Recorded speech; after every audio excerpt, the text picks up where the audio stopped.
Three, two, one. Welcome back to the Uncle Gold podcast. My name is Borna Zuber. I'm the host of the Uncle Gold podcast, the show that's here to kind of bring value to all the listeners. And everyone that's here, you probably didn't have a rich uncle that taught you how to get the gold in life. And I hope this podcast kind of helps in it.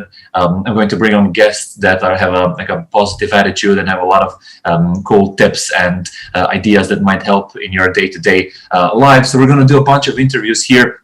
And today I have a dear friend of mine who's also a former colleague. We used to work in a company together that we kind of have a hard time forgetting about. His name is Stjepan. Stjepan, welcome to the show.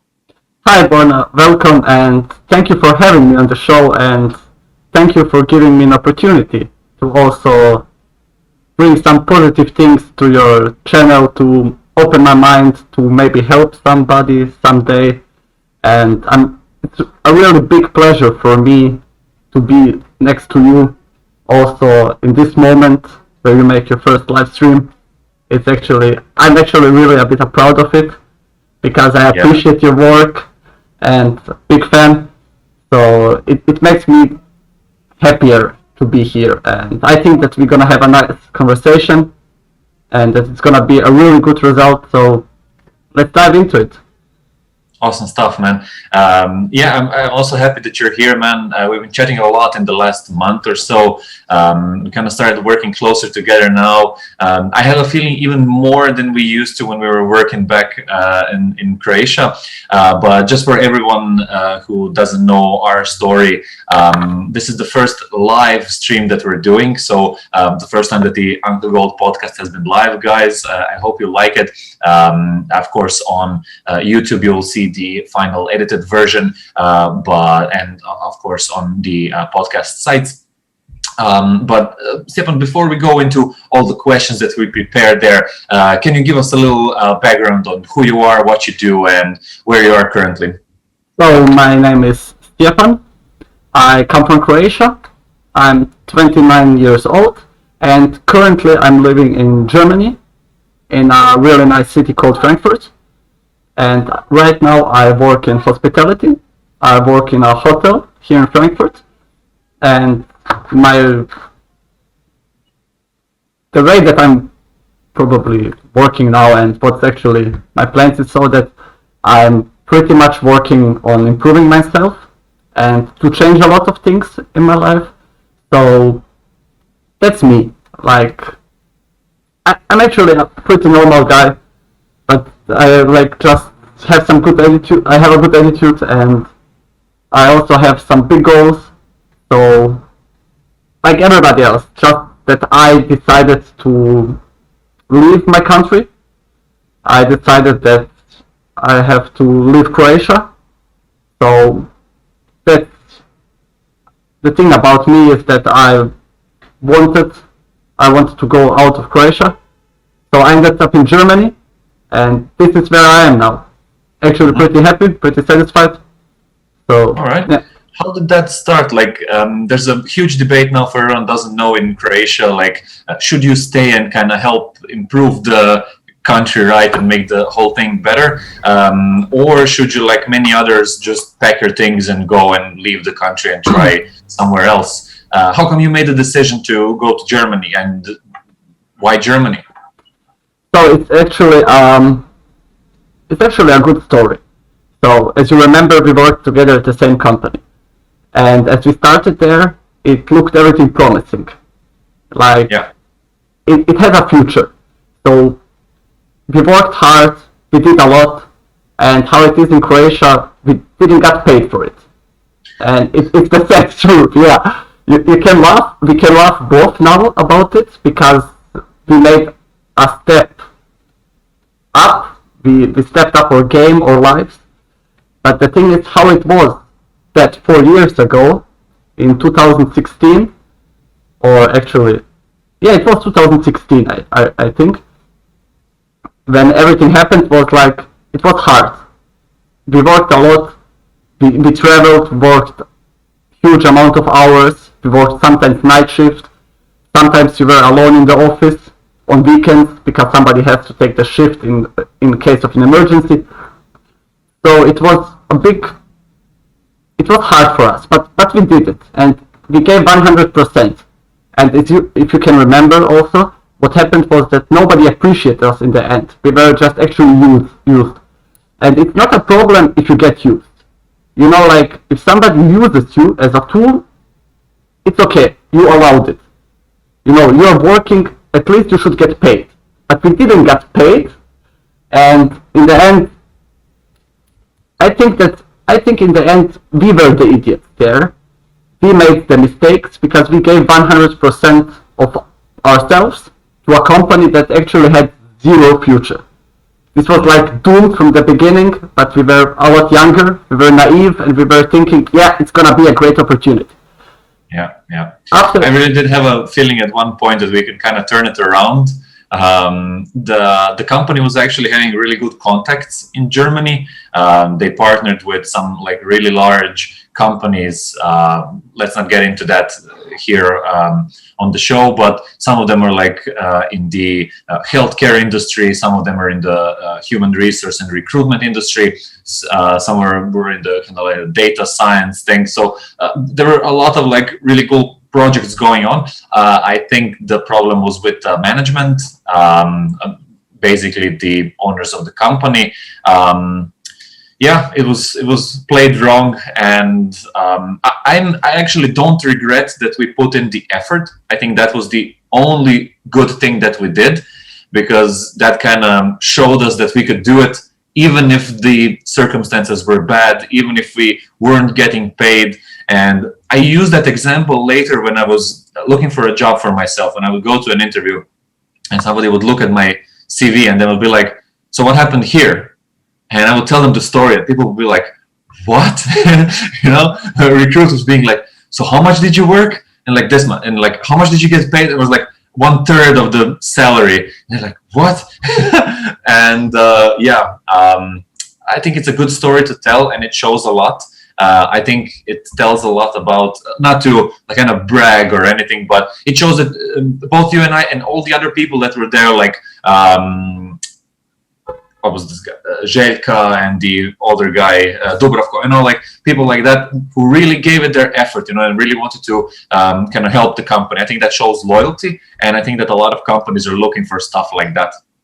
The thing was that the people who worked there actually were a perfect mix of everything.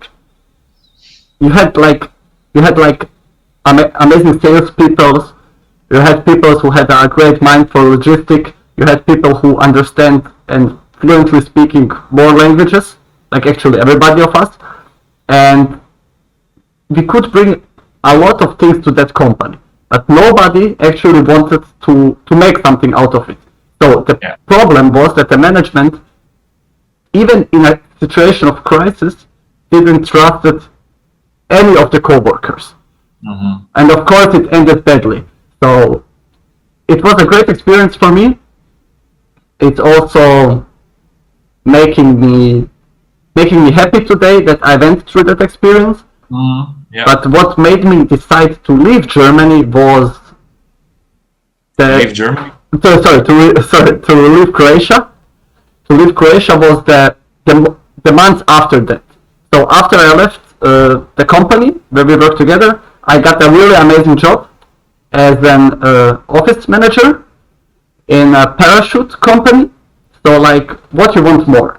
Like, you're a young guy full of adrenaline, you really want to make something out of your life.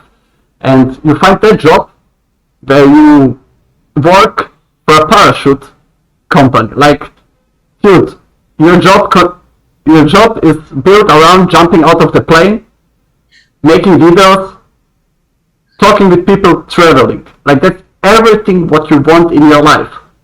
And you have like a huge amount of GoPro cameras around you, and whatever you do, it's like so really cool. And that was the moment where I was saying, okay, right now I will give not 100%, I will give even more. I worked 6-7 days per week. I worked 8 hours, 10 hours. I was traveling to the airport. I was preparing the plane. I was also participating in how to build a parachute, how to get all the techniques to jump out of the plane, what in the end I also did. But the thing was, again, we are coming back to Croatia. And we are coming back to that one big problem for everybody who is young and for everybody who... Actually, for everybody. You have to appreciate yourself more. And if you see that the situation is not going well, you have to immediately jump out of it.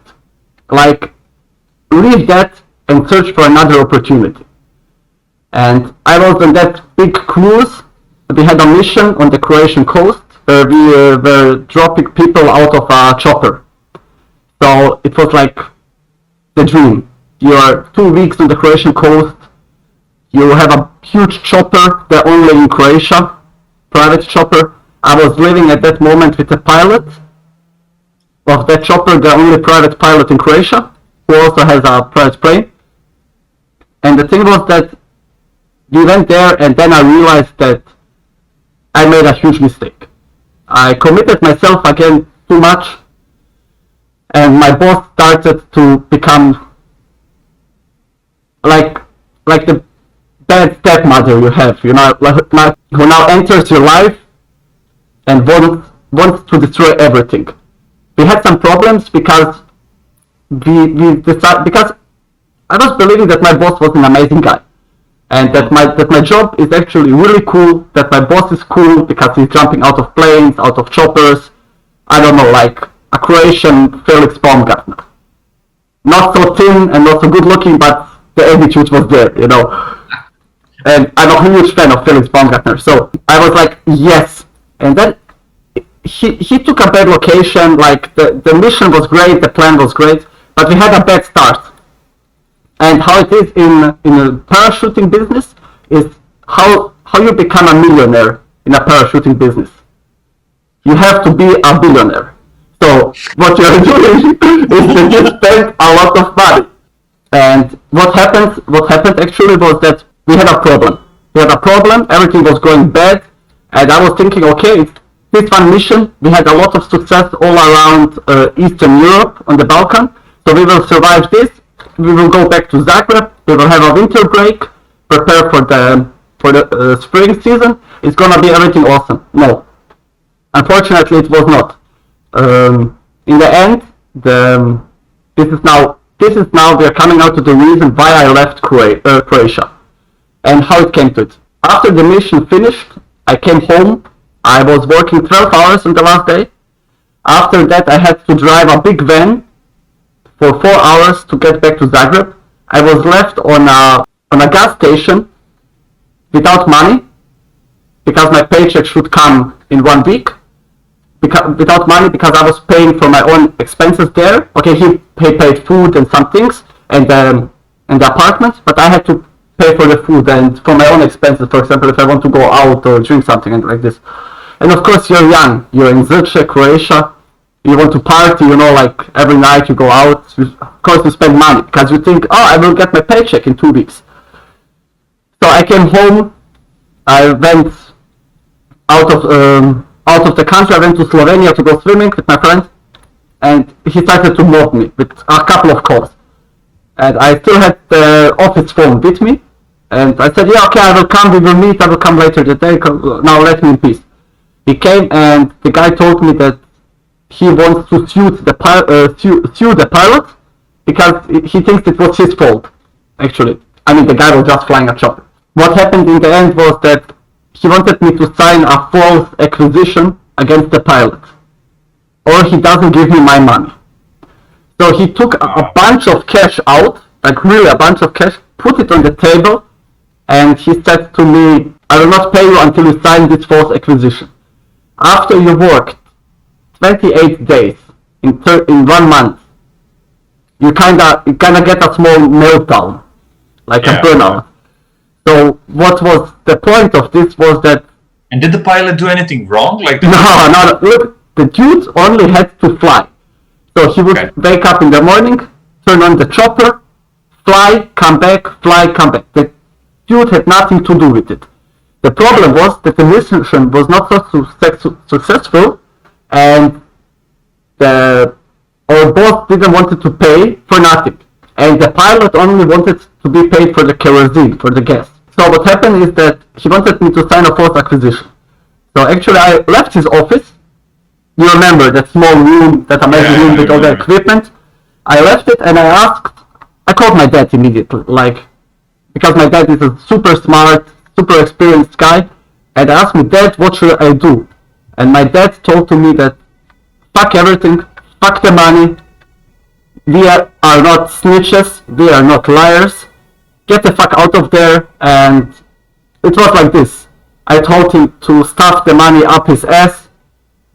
I threw a chair at him, plastic chair, because I couldn't control myself, and I left the place. And it was actually really hard, because I remember driving my car from the center of Zagreb back to my home, and at one moment I had a complete breakdown. Like, I had to stop with the car on the side road, and I started to cry. And it was like, why are you doing this?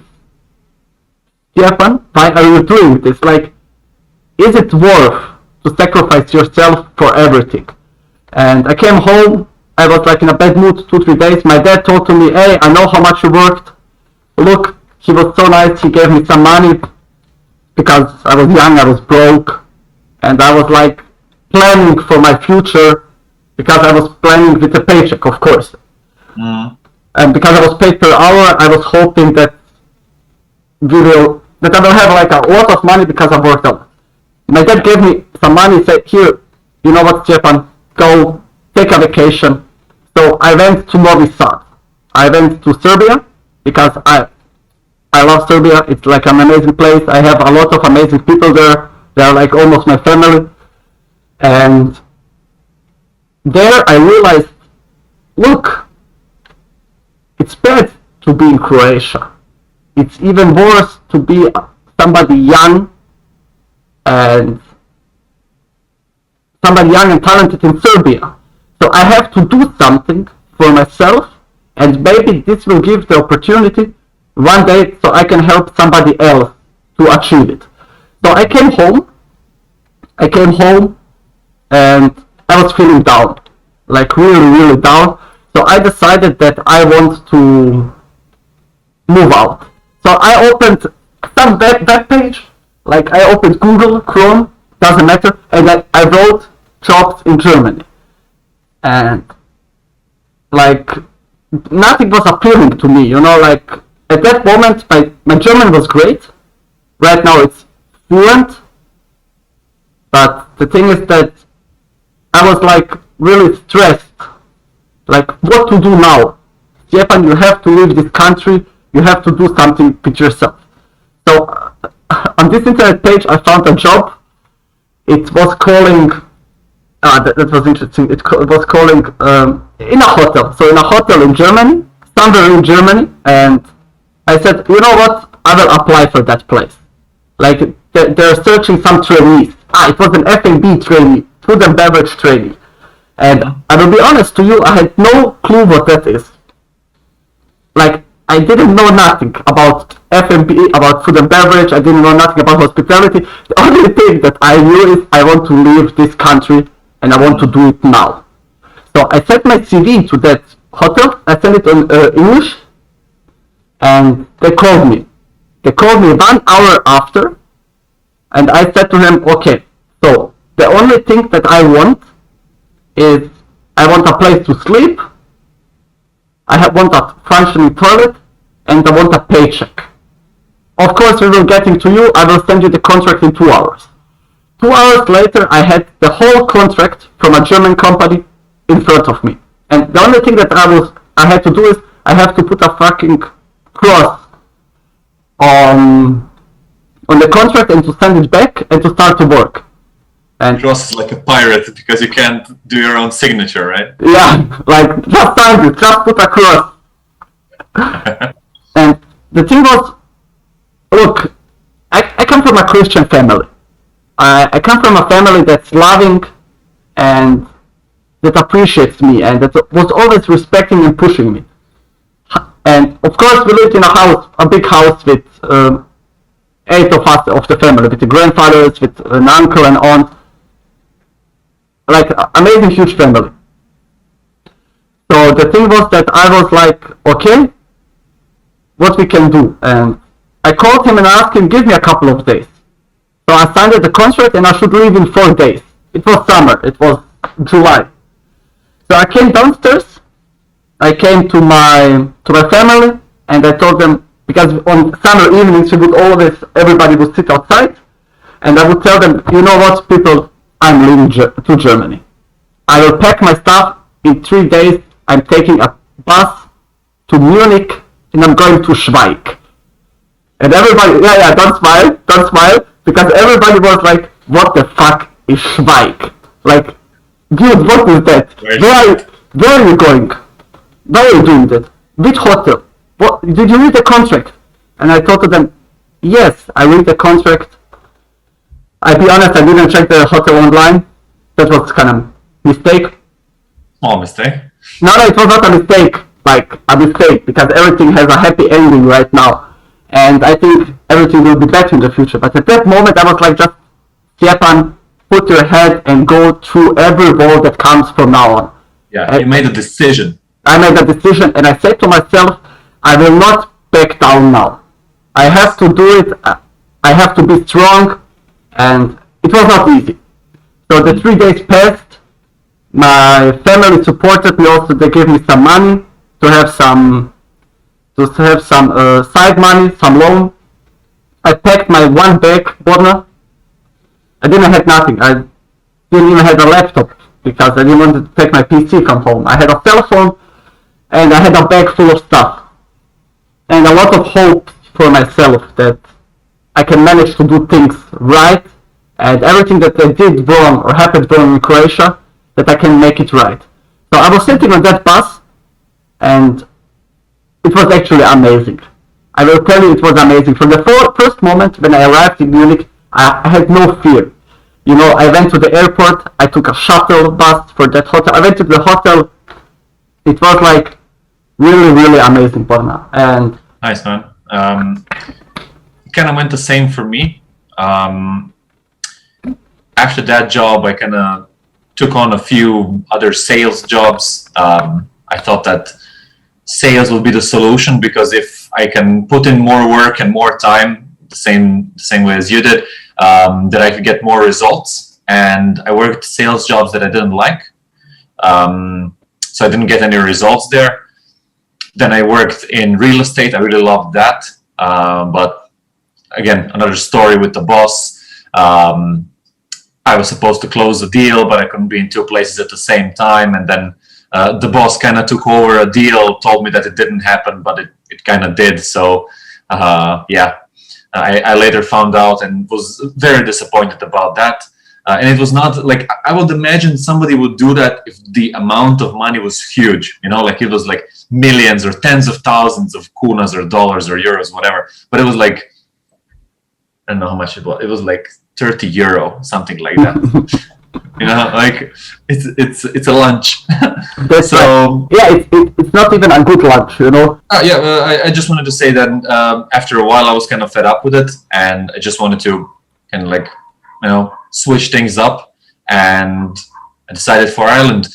Germany was also on top of my list because I also speak German, and I was thinking about it. I also have some friends and family in Austria, so that was like a top 3, like Germany, Ireland, and Austria. But then again, I decided for Ireland because my girlfriend got a job there first. So actually, to come to the conclusion of my story and why I'm telling this is, should people leave Croatia? Yes and no. So 80% is for yes, that everybody should give himself the opportunity to work in an environment, in a developed and open country. It doesn't have to be Germany like me, but actually it's one of the better choices. If you want to earn money and if you want to profile yourself and get the opportunity to make something out of yourself, it should be Germany. If you have another aspects what are important for your life, you should search something else. Like if you want to open your own company, and work worldwide, Europe-wide, you should go to Ireland, like where you are now. If you want to have some nice time to chill, but still work in a good environment, it's always Spain or the coast of France, where people actually talk English. You can also decide to go to the Netherlands. But the thing is that people, a lot of smart people in Croatia, who are really good, and when it goes to the IT industry, to the marketing industry, they can work remote, and they satisfy themselves to work for Croatian companies for, like, example of €1,000 in a month. Let's go 1,500. It's a good money for Croatia, but you still have to think how much taxes you pay in Croatia and how much money you lose. If you would start to work for a worldwide company, or you work for a smaller company that operates out of a bigger state in Europe, like Germany, Ireland, Spain, France, Holland, the Netherlands, it's much better for you to do that because you will get a bunch more money out of it, but actually you don't have to have more money. But if you profile yourself in a huge company, you will always get the opportunity to work remote, and then you can move back to Croatia and to live and work there, but actually not have to pay taxes there because you only stay there as a tourist, but you still have the opportunity to do it. So my advice to everybody, doesn't matter if you're young, if you're old, doesn't matter what you want to do in your life or what your path is gonna be, you should leave Croatia. You should leave Croatia for your better tomorrow. I know it's really hard because the mentality of the Croatians, it's one of the main points why I left also Croatia. Like, I'm an open guy. Like, I appreciate everybody. My first thinking about other people is that it's important what person you are, not where you're from, what kind of color you are, what sex you are, or what are you doing in your life. Everything what I did in my life teaches me that it's important to appreciate the person for the person who she or he is. Actually, what's really important is that because of that mentality, people are not leaving Croatia because they think, oh, I have enough. Yeah, you have enough, and you have your family around you and everything. But the way the world is built right now, not right now with Corona, but 1 year ago, it was easy. It was easy. You would earn enough money to sit on the plane once a month, every 2 months. You could take vacations. You could see other places in the world. Like, it's really important also, for example, how my wife always says, and she's right, but I hope she doesn't hear me now, that you have to travel. We cut it out of the We cut it out of the video, yeah. You have really to travel a lot. Your eyes have to experience a lot of different things. Your brain, your soul, and your mouth, the food, you have to experience a lot of cultures. And if you want to do that, unfortunately, you need a lot of money. Because not everybody can travel with a backpack to the whole world without sleeping in a comfort place. So you have money. And that are things that I'm saying, like, since I'm in Germany, I see my family less. And it's hard. I can say it's hard, like, I miss my mother, I miss my father, I miss my brother, I miss my friends. But the thing is, that's the only thing what I miss about Croatia, are the persons. I don't miss nothing else there. And that's the thing that you have to decide. You have to put it on a page and say, okay, here is my family. But when I leave it, I will get the experience to fight with it, and I will get the pleasure for not being in Croatia out of a lot of things. And like, we visit a lot of places, like before Corona, before everything, me and my wife had opportunity to travel a lot more. Yeah, we worked a lot lately, so we didn't have time. But when you decide, okay, let's go 2-3 days somewhere, let's do something. Like, let's book a cheap flight to Spain and spend 2-3 days in Spain, it's easy. Because we don't have to think what is coming tomorrow. Because we know, okay, we have a budget, we have enough money, and it's really, really amazing for us. Yeah. I think that a lot of people in Croatia don't have that opportunity, that they do like once a year a bigger holiday just because they need more time to save up to get to the point where they can go to a holiday without worrying.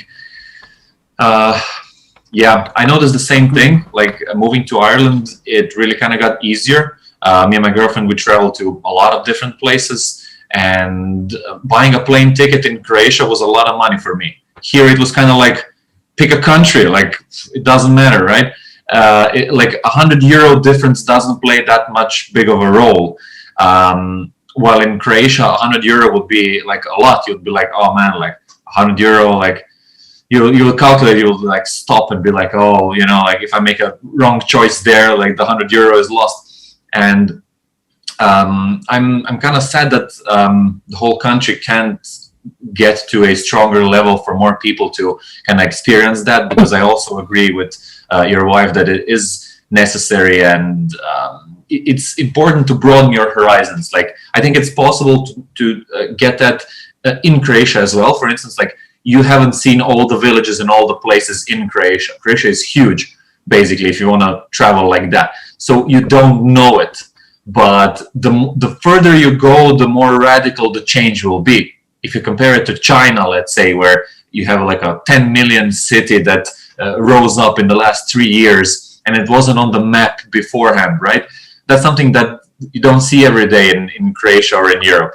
And seeing something that can really broaden your horizon. So the more of these experiences you can gather, the kind of more flexible your mindset becomes. And I think that's kind of one of the main points that I want to do with this podcast, is to kind of like bring different people with different perspectives, to kind of, for everyone who's listening, to kind of get different insights from everywhere. I also find myself in the same spot with moving to Ireland, man. I feel a lot of things overlap there. I also miss my friends and family, and this year we had it planned to go back in May, because my birthday is in May, and we just wanted to see everyone, you know, like spend some time together and you know, have a good time. But then the lockdown happened, and now we haven't been in Croatia for more than a year. And now it seems like a really long time, you know, and I'm really looking forward to this Christmas and everything, to spend time together with everyone. But I also think that basically, even if you spend that much time apart from friends and family, there's a lot of things that you gain and kind of have benefits from that side. And for me, the biggest one is actually to experience the culture and kind of see the differences. And I always think, like, imagine in 10 years you go back to Croatia. You can always start working in a company and be like, look, I have international experience. I've seen this type of company, how these people do that. And you can bring that knowledge to Croatia and expand like Croatian economy. I'm actually very impressed with Ireland. I don't know how you're familiar with their history, but they were in a very, very tough spot like 100 years ago, not even that long. A quarter of their population died out of starvation, hunger, disease, and all of that. And a bunch of people moved out to the US. And the country was basically empty and was in a very, very tough, like even worse than Croatia. And in a very short time, in these last like 50 years, they made a huge jump forward. And I'm very impressed with that. And I would love to, you know, like pick up some tricks and learn from them, like things that can be copied over to Croatia, you know, so that Croatia can kind of do the same thing. Like they're opened their borders a lot in their cities for international companies and made adjustments so it's easier for them. So I think we can kind of do the same, you know, and I didn't give up on Croatia in any way. I just like look at the things that can be used and kind of helpful. The thing is that unfortunately you're right. On paper, everything what you said sounds amazing, like really amazing, but I cannot agree with you. The problem is you can really compare Ireland to Croatia, because Croatia had the 90s. That was 20 years ago, where we survived a civil war in ex-Yugoslavia.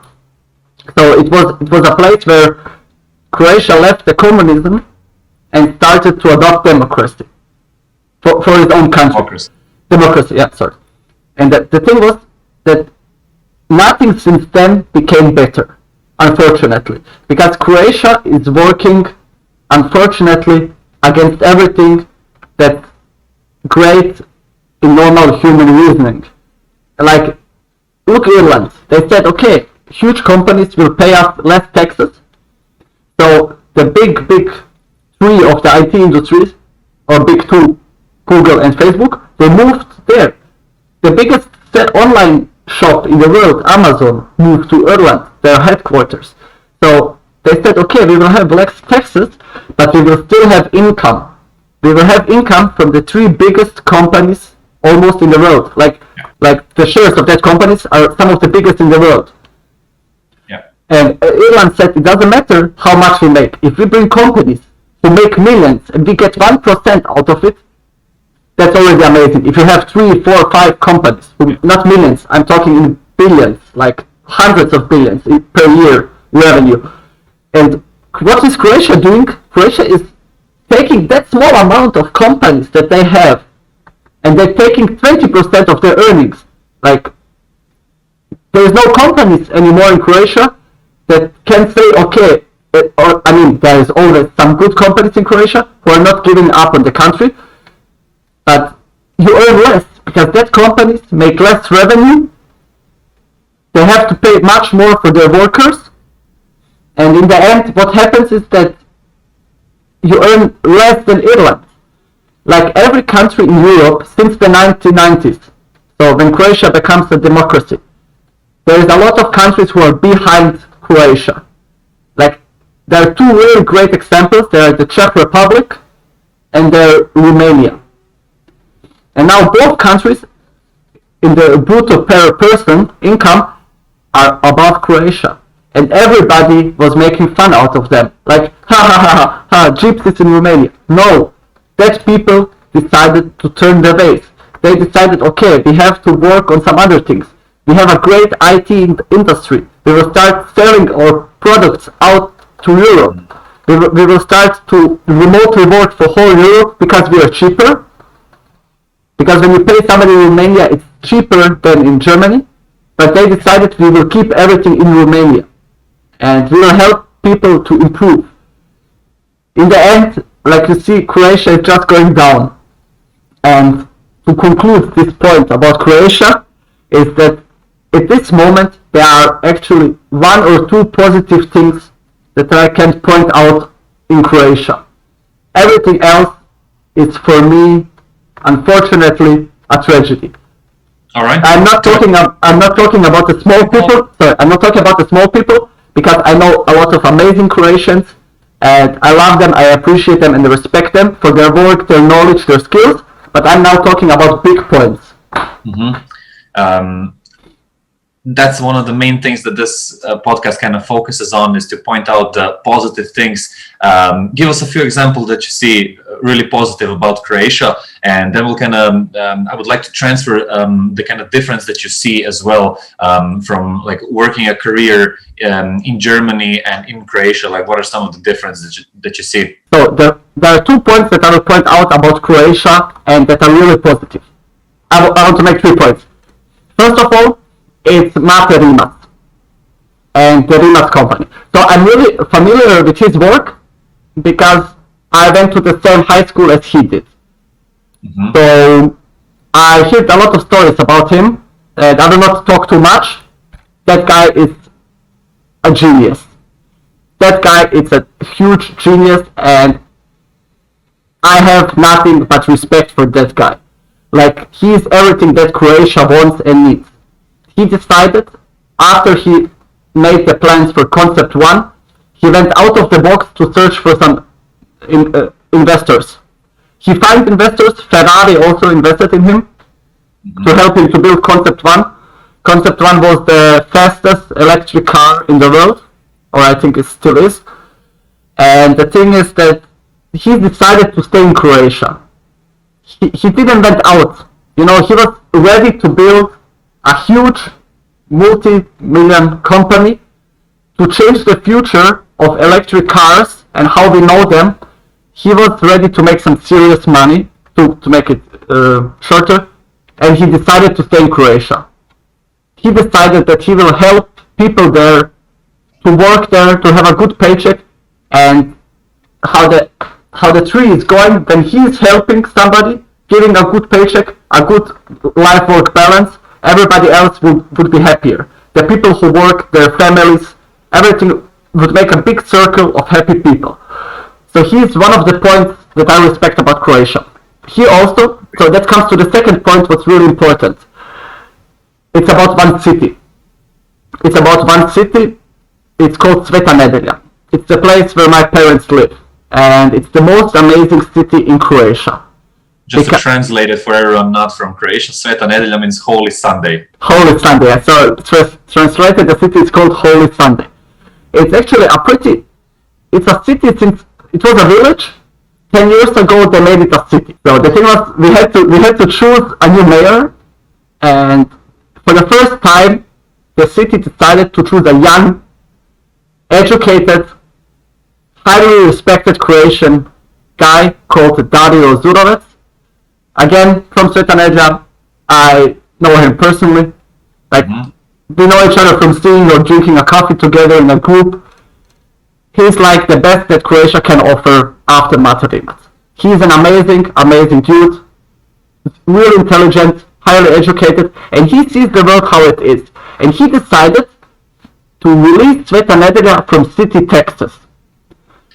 So that's a mind blown. It is mind blowing. Now it sounds funny, but if you have City, Texas, everybody who lives in that city, the companies have to pay that taxes from their revenue, and everybody who earns money from their brutto paycheck, they have to pay that percent. Dario Zurovec said, no, we will not do it. We are smart enough, we are capable enough, we will get that money, what was for the funds of the city, we will get it our own way. So he decided that he will find another way. What he did is, he released everybody from the city, Texas. A lot of big companies, Maturimat, they came to Sveta Nedelja. They decided they will stay here because my people will earn more if they live in Sveta Nedelja or in Zagreb. So he decided, okay, we will make a big thing out of it, and they did. Sveta Nedelja is growing rapidly. They have an amazing city parliament. Like the people who work with the mayor are all young, all highly educated, and they give a good prospect for the future of Croatia. The problem is we are talking about 1 of 1,000 in Croatia. And even less. Yeah. Yes, and it's not gonna change anything. So unfortunately, these are the two only real positive things. The third thing, that I will point out before we go into Germany, is that it's a region in Croatia. It's called Istrian. And I want to point it out because the people there who live there are hugely open-minded. They're also well educated, and they're really amazing people. And that region is the future of Croatia if the cards go good. Because this sounds now funny, I met a lot of foreign people, like Germans, Austrians, also a guy from the Netherlands, and a British guy who all decided to leave their countries and to go back to Croatia, but to Istria. Not because of the money, not because of the taxes, but because of the mentality of the people. And that is the third and the last positive point about Croatia. Everything else is just bullshit. Sorry, I mean I have to say it like this because it's my opinion and I stand behind it. Your opinion. I could come up with like a few more things that I think are very good, but all right, look, man, everybody has a right to their own opinion. Can you compare maybe like the point that I hinted to before? Like now you spent some time already in Germany and you worked already in Croatia. What are the main differences that you see in work mentality, work culture, career progression, and things like that? So the thing is that in Germany, when you start to work here, you get straight up your contract. Straight up, you know what is going to happen. Like what are your goals at the end of the month, end of the year. You know exactly how to plan your future. So what is one of the big differences between Croatia and Germany is the safety. So you get your own safety. once when you sit here and do things, you get your own safety and everything is amazing. Like, okay, now you can just focus on the job and on yourself. You don't have to think, oh, what will happen tomorrow? No, you have a contract and that's it. The second main point is the appreciation for the side of your bosses, the management, or the one who owns the company for who you work for. Mm-hmm. Can you give an example? Yeah, for example, here in Germany, if you start working for like an international company or a German company, that's also really important to notice. When you start to work and it passed some time, you come there and you say to them, listen, I'm here along this. I did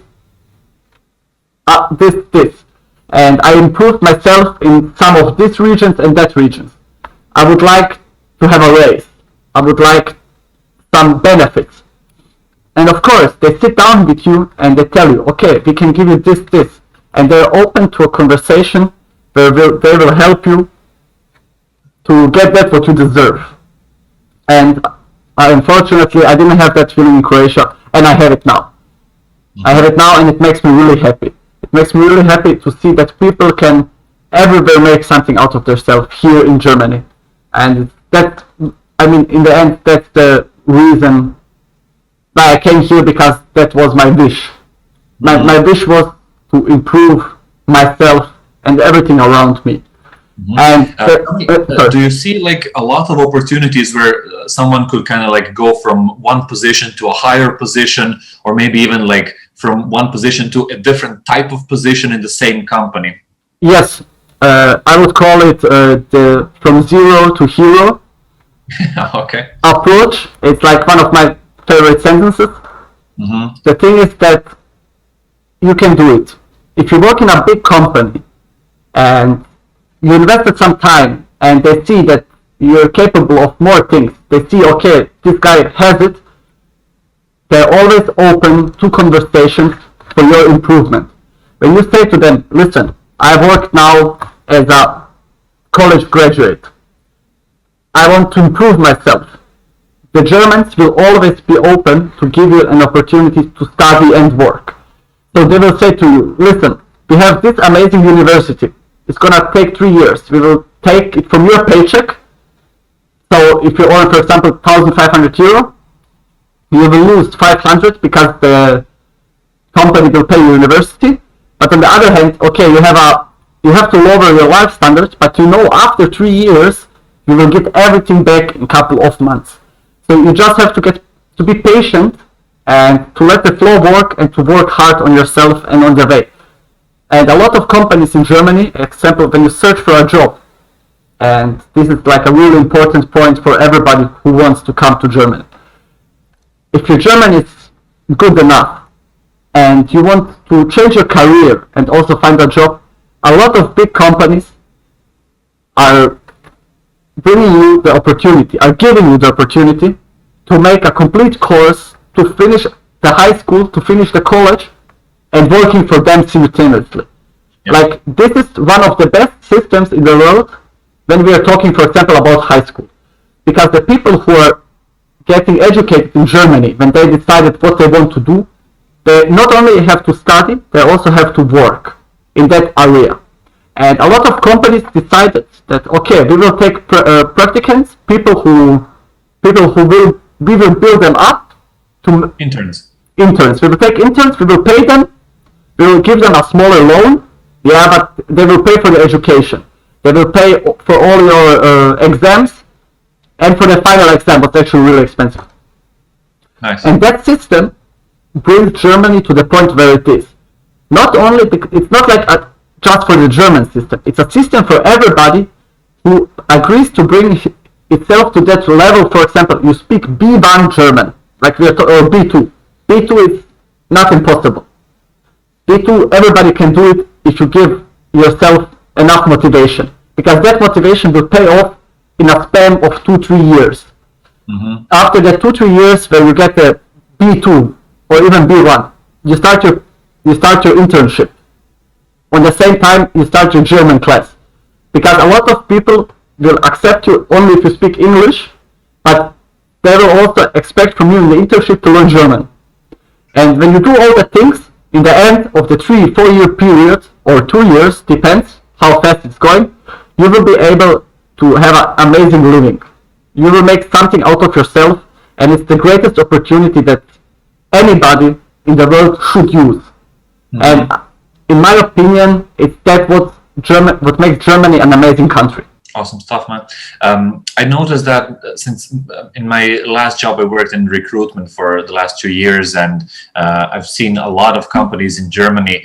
I always love it when I see they have like a education fund that they give you, even if you're not an intern. Like, let's say you have 10 years of experience and you're really, really good at what you do. They still value you improving yourself, and they will pay for courses like, I don't know, you want to learn software development on the side. They will pay for your course either online or for a conference. They will give you a few days off so you can go to the conference, and they encourage people to work on themselves. And I think that's a very smart move. Like, imagine imagine you had 10 people working for your company and you keep them educating themselves for a longer time. In 10 years, you have like really, really good managers. They're not workers anymore. They can do their own thing, and they're leaders in their own field, and then you can expand the company and grow and make more money, and it kind of makes more sense. Nobody offered that to me in Croatia. Oh, sorry, no, I was offered that once in Croatia. Yeah, sorry. But yeah, all the other companies didn't, so again, a lot of concepts that we can still learn from Germany and other places as well. Tell me, how's the work-life balance in Germany? Like, do Germans spend most of their time working, or do they, like, after 5 o'clock when the shift is done, do they just like unplug and go home? What's the difference there, and how does that work? So I spent a lot of time around Europe, and I was in a lot of cities, and I met a lot of people from everywhere in the world, and nobody appreciates their work-life balance as the Germans. Like, seriously, they are hard-working people, but there's one good thing about that, is that they know for what they're working for. Like, they will not agree with the average. They will not agree with nothing below the average. They will only think above the average, and they deserve it because they work hard for it. Mm-hmm. And of course, there are bad examples in Germany, but if you're a normal person, it doesn't matter for you in your life because you're on your way to success. The Germans, I left Croatia because, I just want to point it out because this will make a lot of sense. I left to Croatia because of work and improvement. I left Croatia because of the mentality. And I came to Germany because, except work, there is 2 things that amaze me. One is how people love the group free time activities, mm-hmm. and how they manage about every activity there is in the world, they manage to make it competitive. Mm-hmm. They manage to push other people who love their activities and hobbies to go farther on, to say, yes, we can do more, we will do more. That's an amazing thing. Second thing, what's really more, probably, yeah, it's really important. You can drink beer on the street. For everybody who is young and who works, who walks, doesn't matter. You take a beer in your hand, for example, if you love beer, and you walk around on the street and drink your beer, the guy next to you in a 10,000 euro suit and a Rolex is doing the same thing. The people sit down for a second in a bench somewhere, they turn on a cigarette, they smoke, they do things in the walk. It's actually really amazing, and it makes me happy. So to come to the work-life balance is that the German, after they work a lot, and they don't agree with nothing average or below, they really, really take care of their work-life balance. And that's something that helped me a lot to evolve myself, physically and mentally, in some things. We will come later to the hobbies and sports and things I like.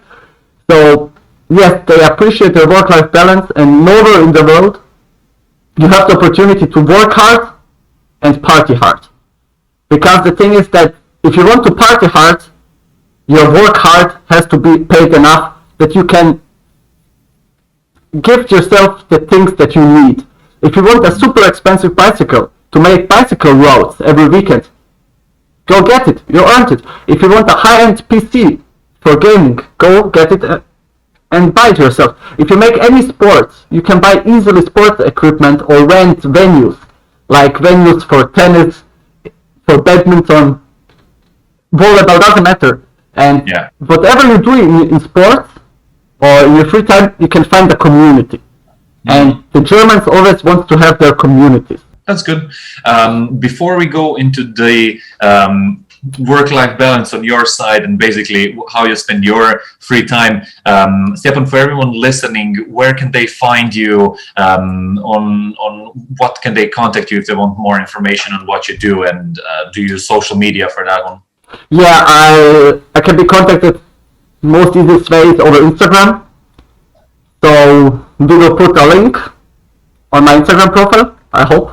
Yeah. We will put it. Good guy.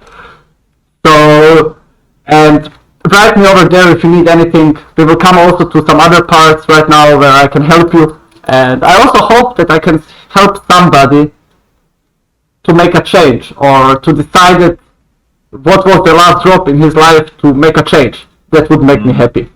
We're back at the Uncle Gold podcast. Today we have Stjepan Mijo Mijć here with us. We're talking about leaving your country, getting work in a different country, what's the difference between Germany, Croatia, Ireland, and some useful career tips and kind of like mindset stuff that's always useful to talk about. For this next half, we kind of touched on it. The first part is kind of the work-life balance, and basically I asked Stjepan how Germans spend their free time and do they value it, and he had a really good point of like they really do value it. Can you tell me, how do you spend your time? Because I remember that when we used to work together, you pretty much had your schedule fully booked. Like everything was full.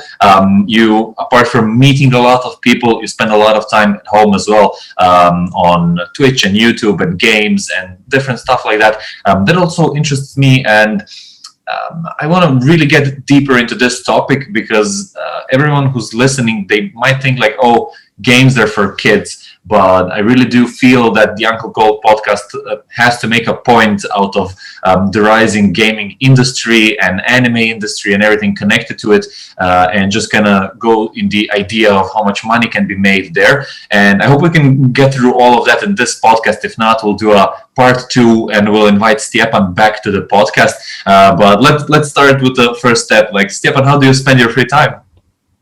So mostly how I spend my free time is that as you work a lot, of course, and you also have to find time to manage it.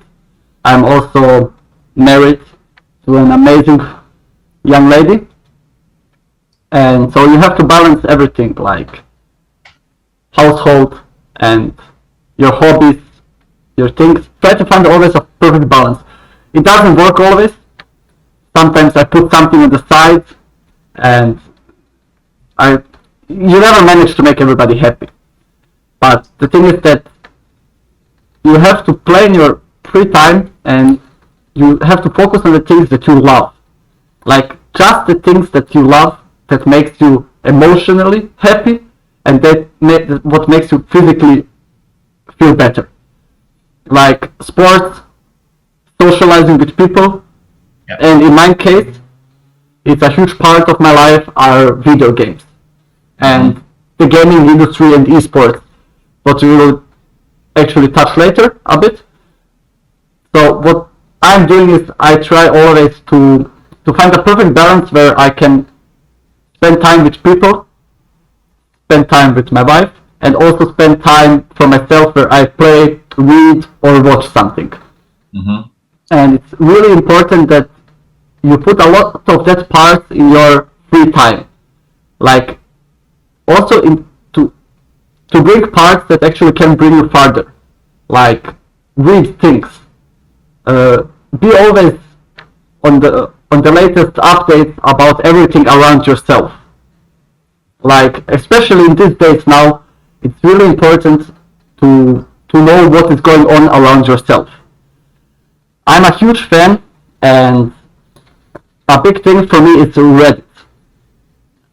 I know a lot of people don't know what Reddit is, but Reddit is actually for me, the most amazing internet platform. There it is, because you can find everything in the world on Reddit. Whatever you want, whatever you like, whatever is interesting you, you will find a community and a place where people are talking about it. Mm-hmm. It doesn't matter what it is, finances, gaming, anime, movies, you will always find the right community. And also the world news, some things are presented on Europe, they are forbidden on social media. For example, I will point out the last riots in Paris, when they bring a new law where it's forbidden to photograph and make videos of police officers, and not a lot of media actually said what happened in Paris. What actually happened was a huge riot. And Reddit was directly there. They directly had the feed, they directly had information. So you should also put some time, some of your free time in a platform or a place where you can inform yourself and learn something new. And I give a big advice to everybody to use Reddit. Just open the homepage of Reddit. It's pretty simple. And after that you will see the biggest feeds of the most important subreddits. And if we're talking now about world news, finances, politics, even Q-Dog videos, yeah, you can find them also. But on Reddit they are really just amazing, because everything that comes up on Reddit is decided by their users. So nobody can decide what you will watch except the community that you're part of. And if you say, okay, for me, it's really important to be a part of the League of Legends community, I only see things that the League of Legends community upvotes, because it's important for me. And it's a thing with Reddit about everything. Whatever you're interested in your life, you should go on Reddit and search for it. So the other things that I try to balance is you should read more. Like, that's a thing that I personally have to admit, I'm not doing it enough, because I always focus on other things, and it's a big mistake. You should read more. And it's a great advice that I'm trying to implement for myself, but I'm kind of struggling with it, and you have to put a fight up it. Leave the electronics out of your bedroom. So I'm talking about everything. I'm seriously talking TVs, cell phones, laptops. Go on Amazon, buy yourself a €10 electronic clock to wake you up. The only thing that you need is a good book, or your Kindle for that example, because in the end of the day, your routine doesn't matter if you work all night and go late to sleep, if you go early to sleep and wake up early. Everybody finds his balance in life in some point. What is really important is that you get rid of all the electronics in the living room. And I'm actually not good at it right now. I'm trying to always go to sleep 1 hour before I usually go, and just open my Kindle and try to read. Mm-hmm. Try to read something. Doesn't matter if it's science, if it's fiction, or if it's a book that will help me improve myself. It's really important to do it. So that's also something I'm trying to implement in my life, is to do that. And unfortunately, the rest of it is like Corona fucked everything up in my life about hobbies. So we can come later to the topic about my hobbies, because it's also a longer part. Mm-hmm. I like the part where you talked about Reddit. I also think it's a great platform. A lot of people don't appreciate it. I feel like it's not in the main kind of focus of everyone. It's not mainstream, I would say it, although they say that Reddit is the place where the internet happens before it happens. So it's an interesting platform. It's very different. Like, I didn't use it my whole life, and I started using it this year because I heard that there are a lot of very useful places, like forums where you can read about podcasting. And since I got into the Uncle Gold podcast, I wanted to kind of read up on like useful things. And I found a lot of communities where people are posting questions about gear, about how to start, how to promote, and just like generally useful information. where you can like really find out what people are going through who have started a podcast already and like have 5 episodes out and they're trying to figure out things. So I'm reading stuff like that all the time, and also related to YouTube. I think it's very useful. You get a lot of useful information. Like somebody says like, oh, I'm on my 150th subscriber. I did this and this to get there, you know, and they kind of describe their journey and what they're doing. And then you can have a look and kind of compare it to your own channel. And I really learned a lot through Reddit. It's not something I was used to, so it didn't come naturally to me. So I kind of had to force myself at the start, but now I love it. And yeah, books are also an amazing thing. I agree 100% on that one. I'm stuck on a book that I started reading a few months ago, and since I'm very busy, I usually like every 2 months I spend 1 weekend like reading, and then I'm like forgotten half of the book that I'm reading already, you know. So I really have to step up my reading game, but I do prefer audiobooks, and it saves so much time. Like when you're traveling somewhere, all right, 2020 COVID excluded, when you're going to work or when you're going for a walk or a jog, walking your dog, washing the dishes, anything like that, it's just a time waster. And then you add audiobooks to it, you're basically learning while you're doing something else. And I read so many books through that, it made my life so much easier. I learned so much, and I would highly recommend audiobooks to anyone. I'm thinking of getting the Audible license and just like downloading books there. Usually I've been reading them on YouTube, the ones that I can find, but I consumed a lot of them, and I think I need something more serious. I'm considering Audible now. Tell me, what are some of the books that you're reading, man? So before I come to the books, I want to come to a point about Reddit that you mentioned. Mm-hmm. For example, if you want to improve your game, doesn't matter if it's YouTubing, if it's content making, if it's streaming, you of course you can find a lot of tutorials on YouTube, but that tutorials are made to be glamorous. They have to have a big effect, like this is the best tutorial for your OBS. This is the best for your podcast. The difference is when you find people talking about their struggles, about podcasting, about YouTubing, content creating, people on Reddit are normal people. Like you said, 150 subscribers. He's not making a glamorous video out of it. He's describing in his own words his struggle and his way to there, and that's why we should appreciate more Reddit, because there are actually people like you.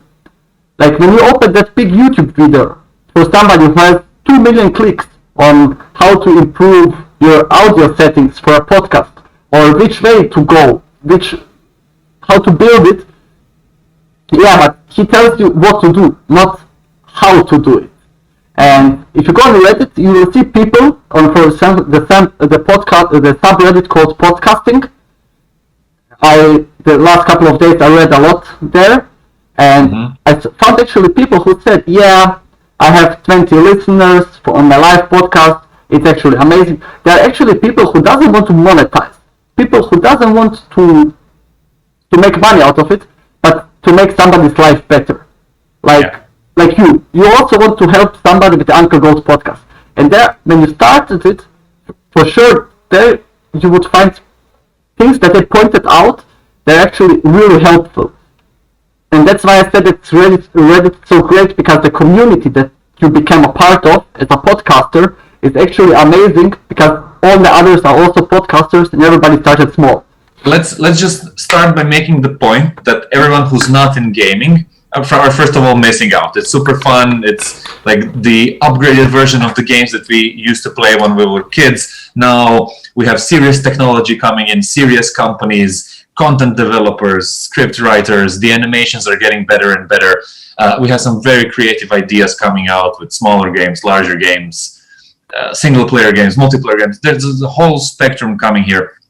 And in the last few years, we really saw the rise of gaming business, and a lot of people really got rich off of playing games online, and not just by making millions of tournament money that they won, but also through streaming and brand deals and creating their own content and kind of establishing mini companies for themselves that they kind of improved through time and gone to create like huge businesses.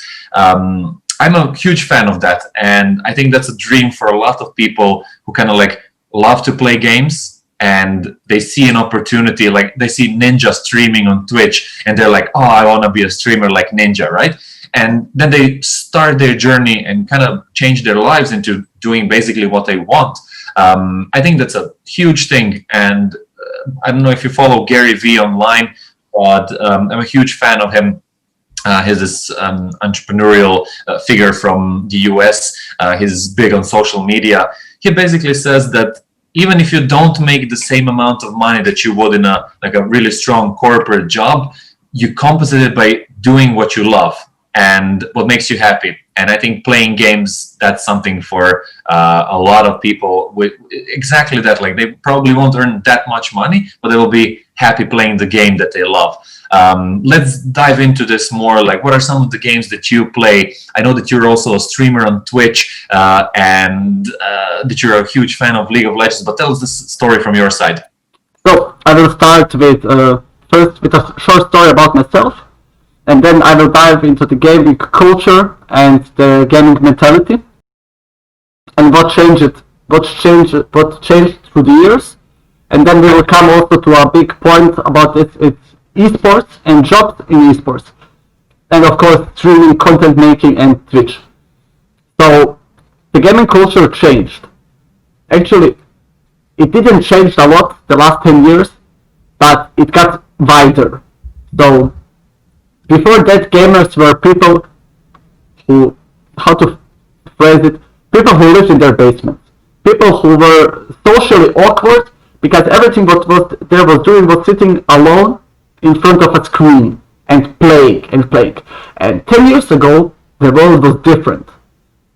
You couldn't share your thoughts, your success with nothing and nobody.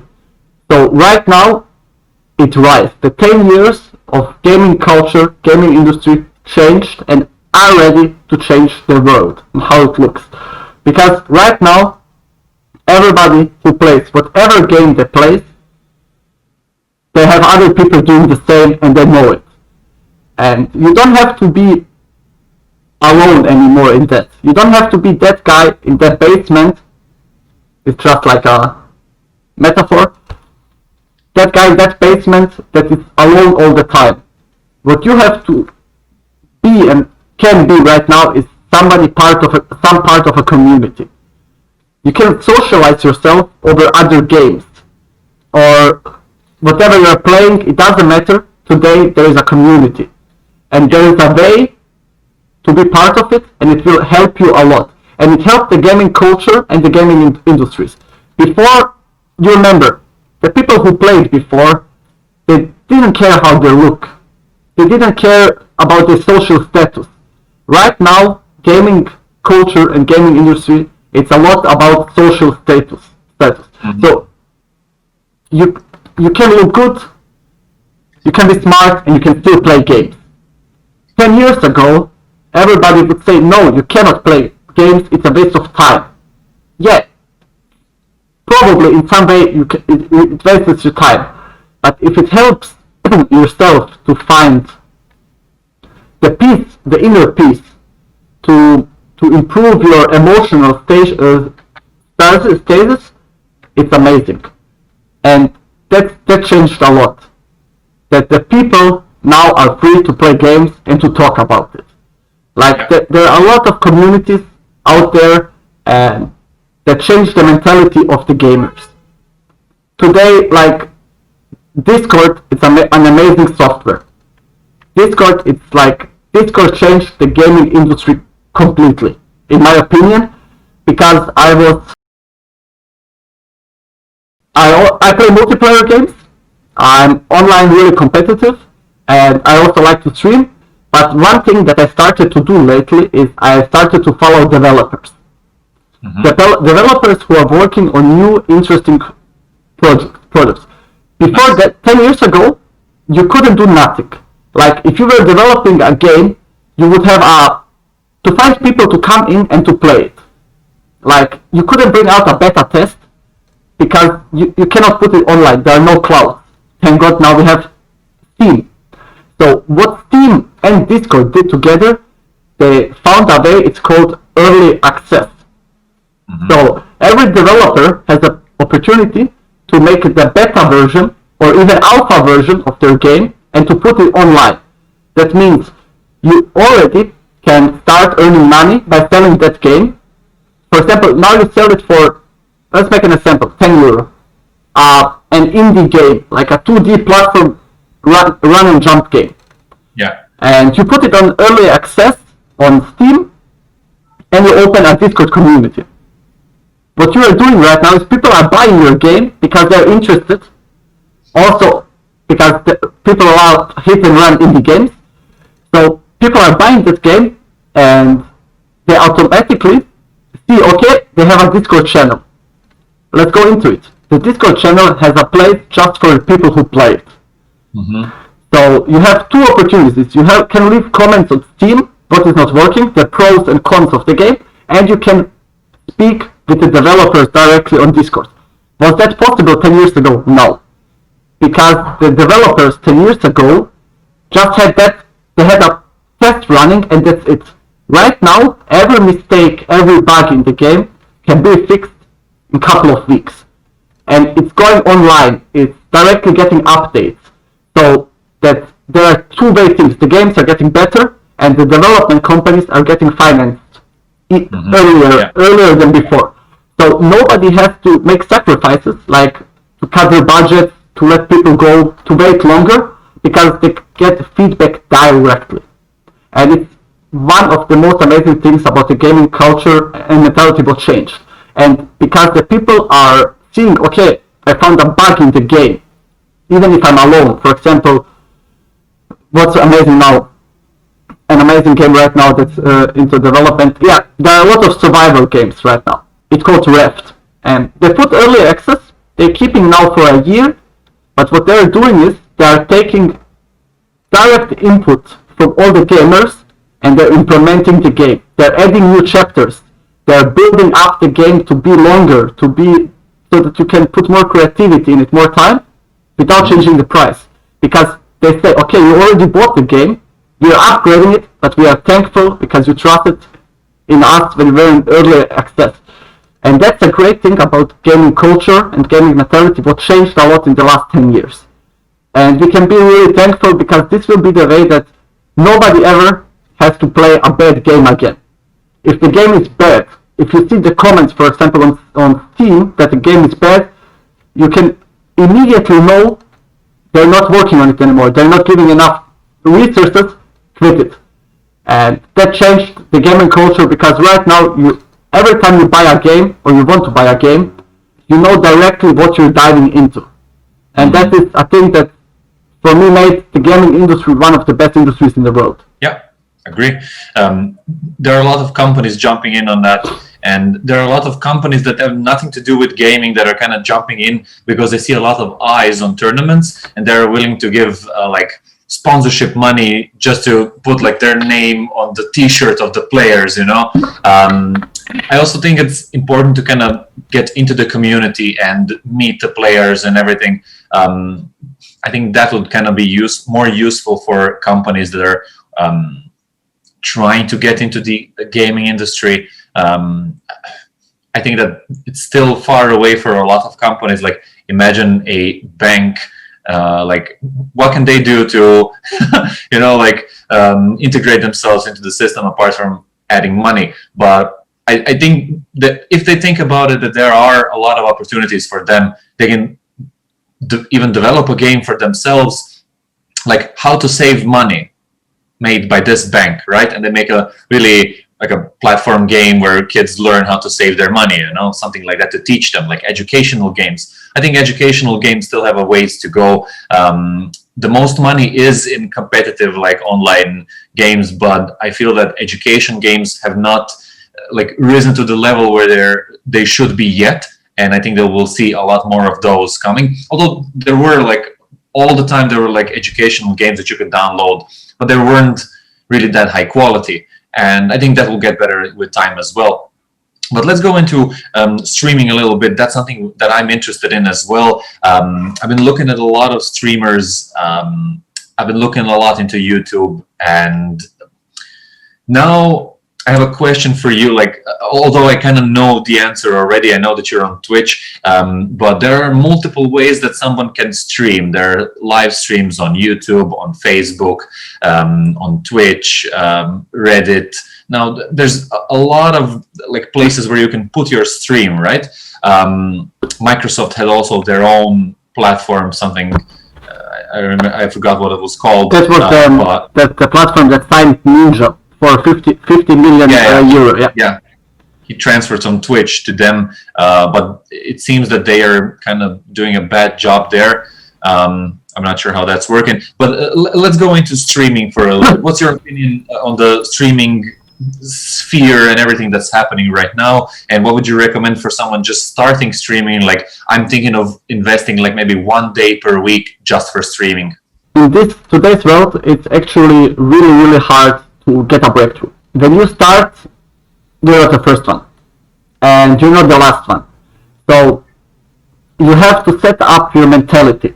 You have to set up your hardware, and you have to set up your game. These are the 3 most important things to do when you want to start to stream. When we're talking about hardware, like for example, look us now. We are streaming from my PC. So what is important right now is that you have a good connection. You have a good connection, it's the first thing. For that, unfortunately, you cannot have it everywhere. It's like really depending on your building. Like if your building doesn't have glass fiber connections, you cannot get the speed that you need to stream.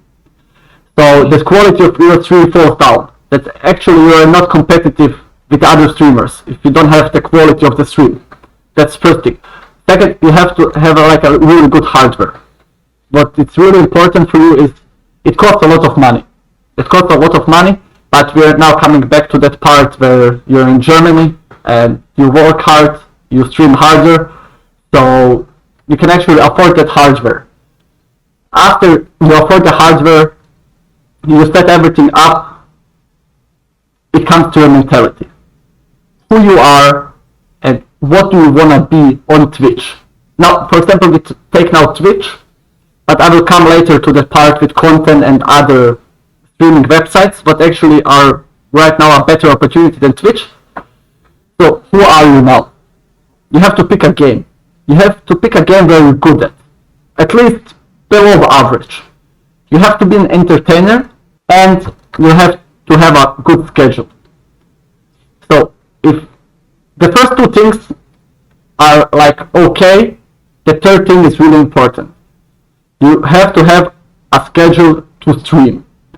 That means that when you are streaming, stream always in the same time. Try always to tell to your viewers, if it's 1 viewer, 2 viewer, 2,000, try to tell them, I'm thankful that you're here, and every time you need me, I will be here because you know the times when I'm here. And it's really appreciated in the Twitch community.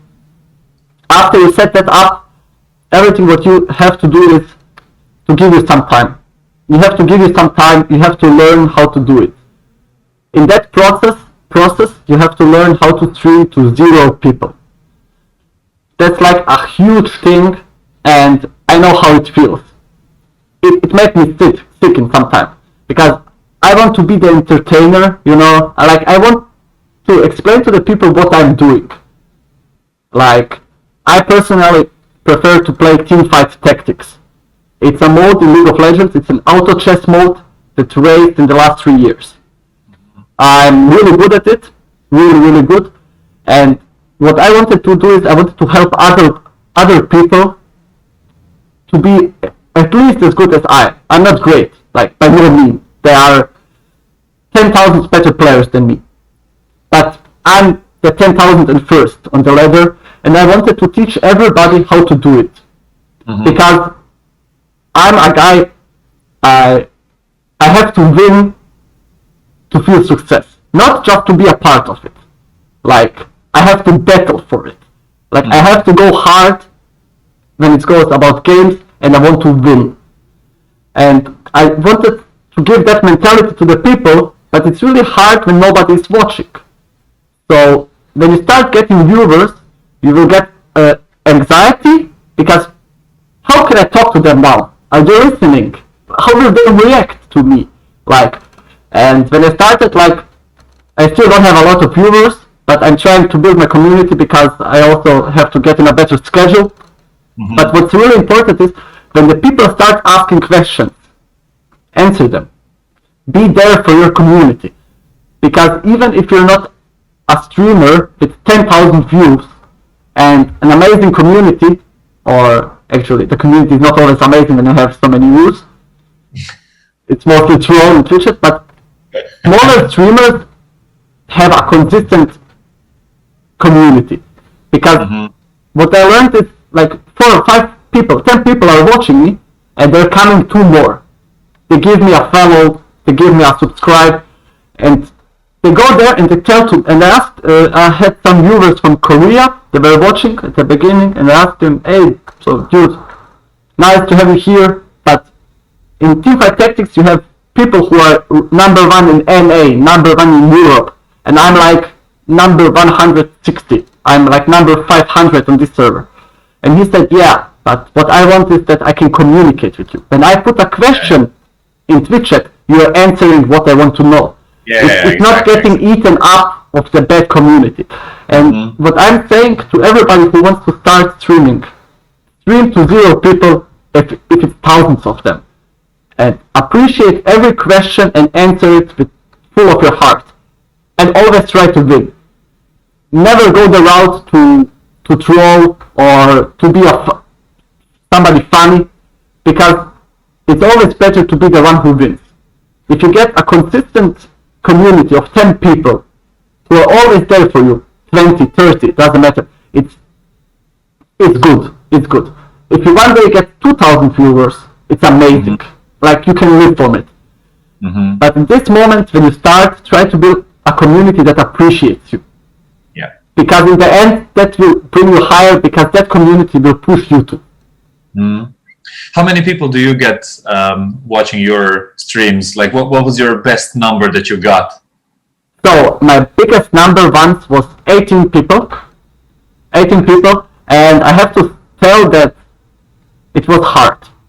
It was hard, and it was a terrible experience. Like, I have 2 screens, you know, like one in front of me and one back of me. And on the other side, I have my stream manager with my Twitch chat.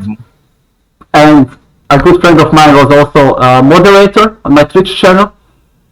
So what happens was that he was like, it was really hard because I wanted to focus on the game, but the people were writing the whole time things in the chat, in the Twitch chat. So the biggest problem for me personally was how to juggle everything around, and then you see that actually it becomes hard. It becomes work. It's not pleasure anymore. It's straight up hard work. So it's also important that you learn with time how to juggle. In that moment, okay, you still want to win the game. Leave the game for a second. Focus directly on the chat. Don't do 2 things at the same time.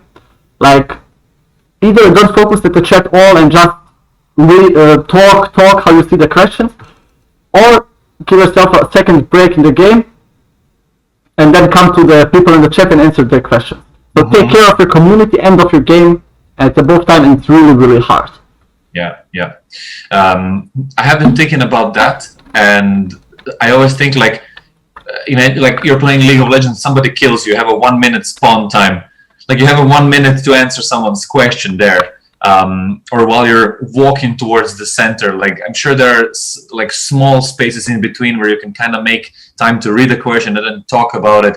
But I'm sure you lose a little bit of focus from like focusing on the game. I imagine that there are games where you have to be like 100% focused, like let's say Call of Duty, where you really like don't have time to, like read through the questions because the game is really fast paced, and League of Legends and similar stuff like that. But there are also other games where you do have time, like Hearthstone. I love playing that game, and sometimes I'm waiting for a minute for the guy to kind of decide which card he's going to play, and I'm thinking like, maybe at that same time, like I could look at the chat and go through some questions and answer something for people. So I think it depends also on the game that you're playing. And I feel that even the bigger streamers, they simply get so many people asking questions and saying stuff that they like don't have time to answer all of it. So they just skip a lot and they focus on a few of them, like that maybe seem the best or that are most interesting or kind of bring value to the stream that they're doing right now. Because if somebody gets 10,000 viewers and only 1% of them leaves a comment, that's still a lot of comments, right? Plus, you're not there on the stream 15 minutes. Some people stream for like 24 hours straight. Like some people are straight crazy, you know. But yeah, so you get a lot of questions there. It's still amazing to me, like how communities build each other out. And I've been thinking a lot about like what kind of a community I would like to build there. I watched this guy online on YouTube, Sam Harris. I don't know if you know him, but he's the stream doctor or Twitch doctor, something like that. His YouTube channel is called Alpha Gaming, and he's absolutely amazing. First of all, he does really good streams. Second of all, he has a YouTube channel with a lot of very useful tips. Third, he's done a great thing for the community.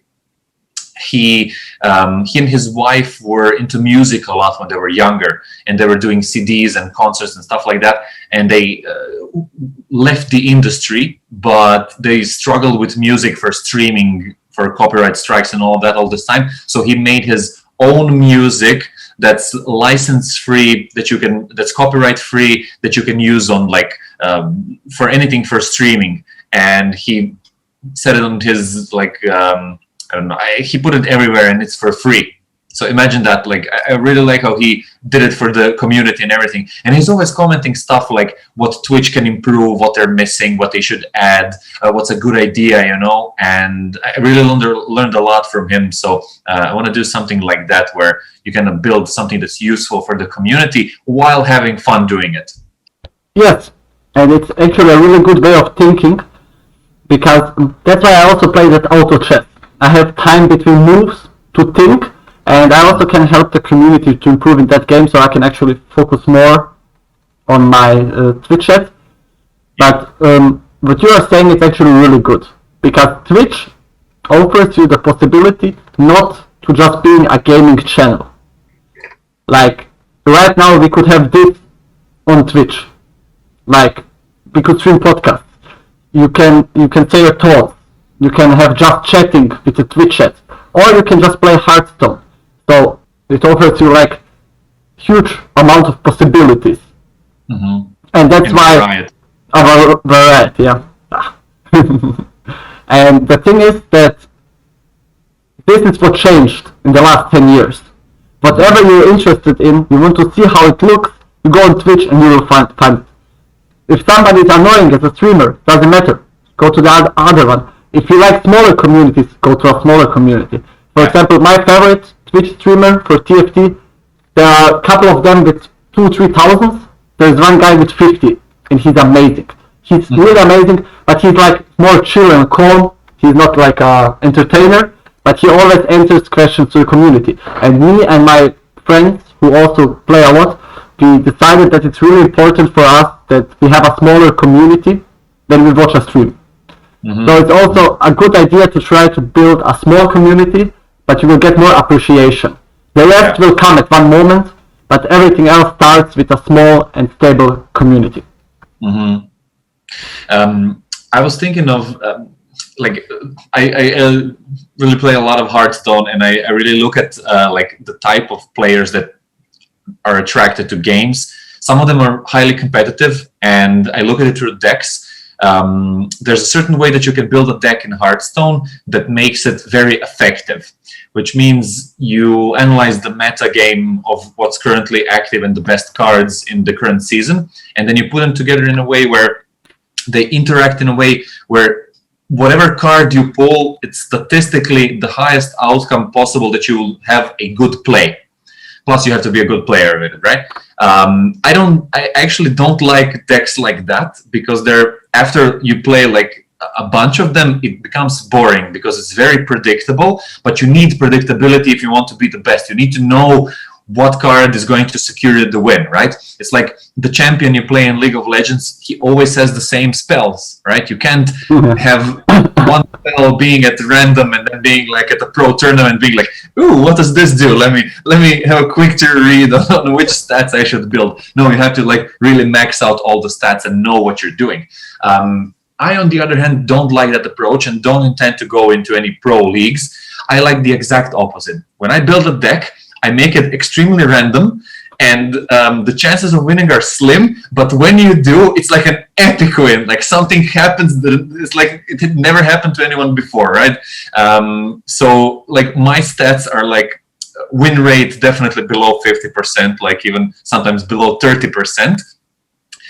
But I think the videos that will be made for that will be extremely funny, you know? Like they even made a version of the deck where you kind of like, the more cards you draw, the more bombs you put into the opponent's deck. And then as he draws, he has a random chance to draw a bomb. And as he draws a few of them, it kills him faster. So you kind of want to drag out the game as long as you can so he can draw the maximum number of bombs through his cards.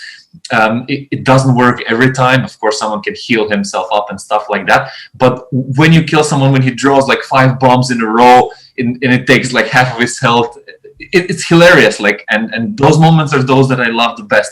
And I'm thinking of doing a channel just for that, like calling it Uncle Gold Gaming, and do just like plays of these ridiculous situations that actually don't happen that often, but making like compilations of them and putting together like these best plays where you see the funniest things, right? Because if you're a serious player, you maybe won't take the time to build that deck and look for these opportunities where it's like something magical happens to you, right? But I love that, so I'm kind of thinking of making it in that direction.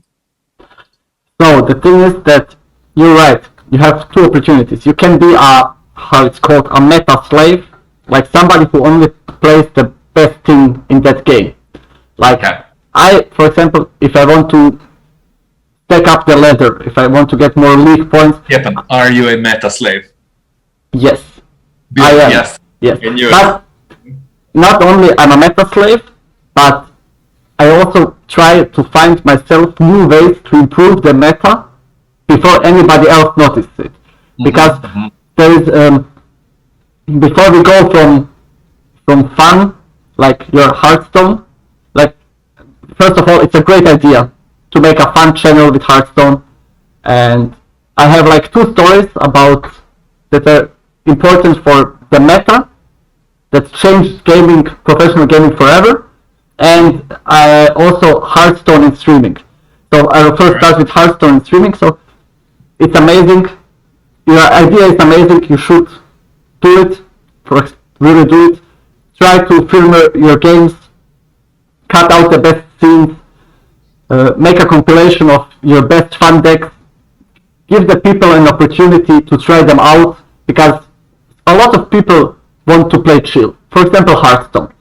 You turn it on your phone in your 20 minutes break and you just dish out 1-2 games. So you want to have a fun time. That's why it's good to have people who do that. It was a great idea. The second thing of all is that Hearthstone as a game took a swing down. So Blizzard made a lot of bad decisions in the last couple of years who hurt them a lot. Not financially, because I think they still earn great with World of Warcraft, but in a place about Twitch, Esports, and gamer mentality. I was reading an article about a Hearthstone streamer who left Hearthstone and went to Legends of Runeterra. Legends of Runeterra, it's the card game version of Riot Games, the makers of League of Legends. And he was writing a huge Reddit post on Legends of Runeterra subreddit, because he said that thanks to that he became a Twitch partner. Because he had a couple of viewers with Legends of Runeterra, he skyrocketed and now he's great. So I think that it's good to make content in Hearthstone, but you have to find your right way. Because right now, until Blizzard changed a lot of things, about their mentality and about esports, unfortunately, it will go just the way down. So the same thing is with streaming games, except World of Warcraft.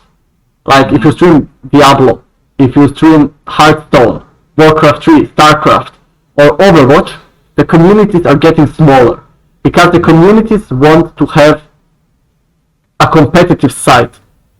If you don't have a competitive side of a game, nobody's interested because everybody who is coming to that Twitch channel wants to be entertained and wants to learn something.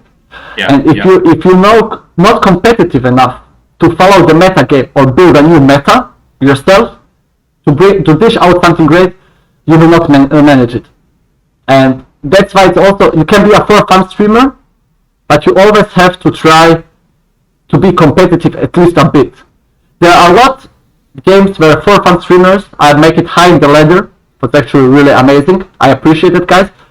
But it's important that you always have to think that people who come to you also want to learn something from you. So they see you as an example of a better player. Mm-hmm. So that's why I said that, for example, Hearthstone, unfortunately, it's not good anymore. It's fun, it's great.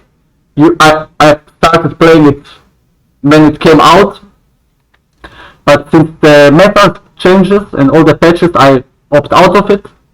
Unfortunately, I'm playing sometimes Legends of Runeterra because it's better made, unfortunately. And it's also a good way for somebody who is in card games, Magic the Gathering, Hearthstone. If you want to start streaming, try out Legends of Runeterra. I'm not making an ad for Riot Games. I'm just saying it's a better way because the community right now is into it, and you have to follow the trends. So the StarCraft 1, it's the ground stone of gaming.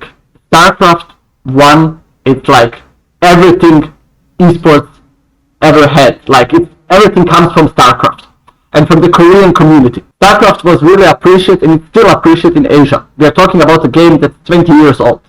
It's a real-time strategy game in space. So I was playing StarCraft in the late 90s. Like, it was one of my first, if not my first game that I ever played. I still own the original CD from that game. Nice. So the thing is, it was always, you have three kinds of, three races. You have Terran, human, Protoss, and you have Zergs. And in professional scene, before everything happened, because there were no patches. You couldn't patch your game. You could just play that what you have in that moment. The Zergs were overpowered, really overpowered. And in the gaming community, at that time, it was a shame to play Zergs. So everybody was playing Terran or Protoss, and you always had the same tactics, the meta. Always the same opener, always the same units, always the same patrick. Because it was a 1-against-1 game. It was the meta was a stalemate. Everything that was important was your button per minute. So who has the faster BPM was the better. Of course, Asians exceed at that because they're amazing machines. When we talk about gaming. So what actually happened? There was a guy who appeared on the scene. Nobody knew him. And you have a pick and ban. And always the first one was to ban, the other was to pick. And always, of course, the guy banned Zergs because you cannot win against him. And the guy let Zergs through. And the whole gaming community was like, what is this? What he's doing? Nobody can beat Zergs. They have the cheapest, fastest, strongest unit. Yep. The guy picked Protoss and he destroyed. Wow. He destroyed. He changed the meta by himself. He was sitting at home, he was thinking about it, how to find a way to beat this meta. Because I'm sick that nobody can play Zergs. The game is not getting more interesting. That guy showed up and he crushed it. And that's something I want to achieve. Like, when I play Teamfight Tactics, I want to build a meta, I want to find a new way how to get big on the ladder, but still be good. Like, not for fun, not making stupid things just to be fun. I want to be that guy who breaks the meta. And I think it's really, really important. Goal, man. If you do that, that would be amazing. Like, I'm sure that everybody dreams of stuff like that, you know, where they change the meta.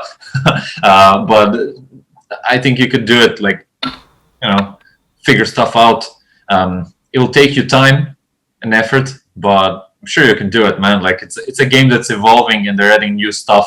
Like Riot is adding new things to League of Legends all the time. Like I'm sure they'll do it with their card game as well. So there's a spot open for someone. Why not you, right? Yeah, and that's why I'm thankful for the gaming industry and the gaming mentality and everything. Twitch has a policy that actually doesn't help the small streamer. And it's a very big problem for everybody who starts, because you cannot improve. Because I will not say it's 100% the fault of Twitch, but it is a big part of it. Mm-hmm. It's because Twitch stopped supporting small streamers who are not monetized, and they're putting ads on everything and everybody. And if you have 10 viewers and the 11th one is coming to you, and they see an ad, they will say, nah, for that 30 seconds I can watch a guy who has 3,000 views. Yeah. When you're streaming 30 minutes and an ad comes in middle of it and you get braked, it's also a bad thing. That's why I think that people should consider expanding their content on every possible way. Mm-hmm. Make it Twitch first, yeah. Consider to stream on other platforms. Trovo is actually an amazing platform, and Trovo offers you so much more than Twitch. In every year stream, if you stream 6 hours, it's completely safe on Trovo, and every year follower and fan can jump directly into it and watch and say, oh good, this is great. Like, he streamed from yesterday. In Twitch, if you're not a Twitch partner, you only get 30 seconds clips. That's actually also pretty bad. You have to make YouTube content. Like, if you're starting new, try to make interesting content. Like you said, funny decks. Bring out a lot of videos where people see, oh, that guy's making that on videos. Maybe he's making it live. Let's check out. He's on live. Yeah. So you have to work on your content and you have to decide which way you want to go. It's also really, really important. Is it smart when you're streaming to open multiple streaming platforms and have your stream distributed everywhere? Or should you just like stick to just Twitch or just Trovo and be like, all right, I'm building a community here? You should focus on one platform. Because, like I said before, it's important to give the community something back.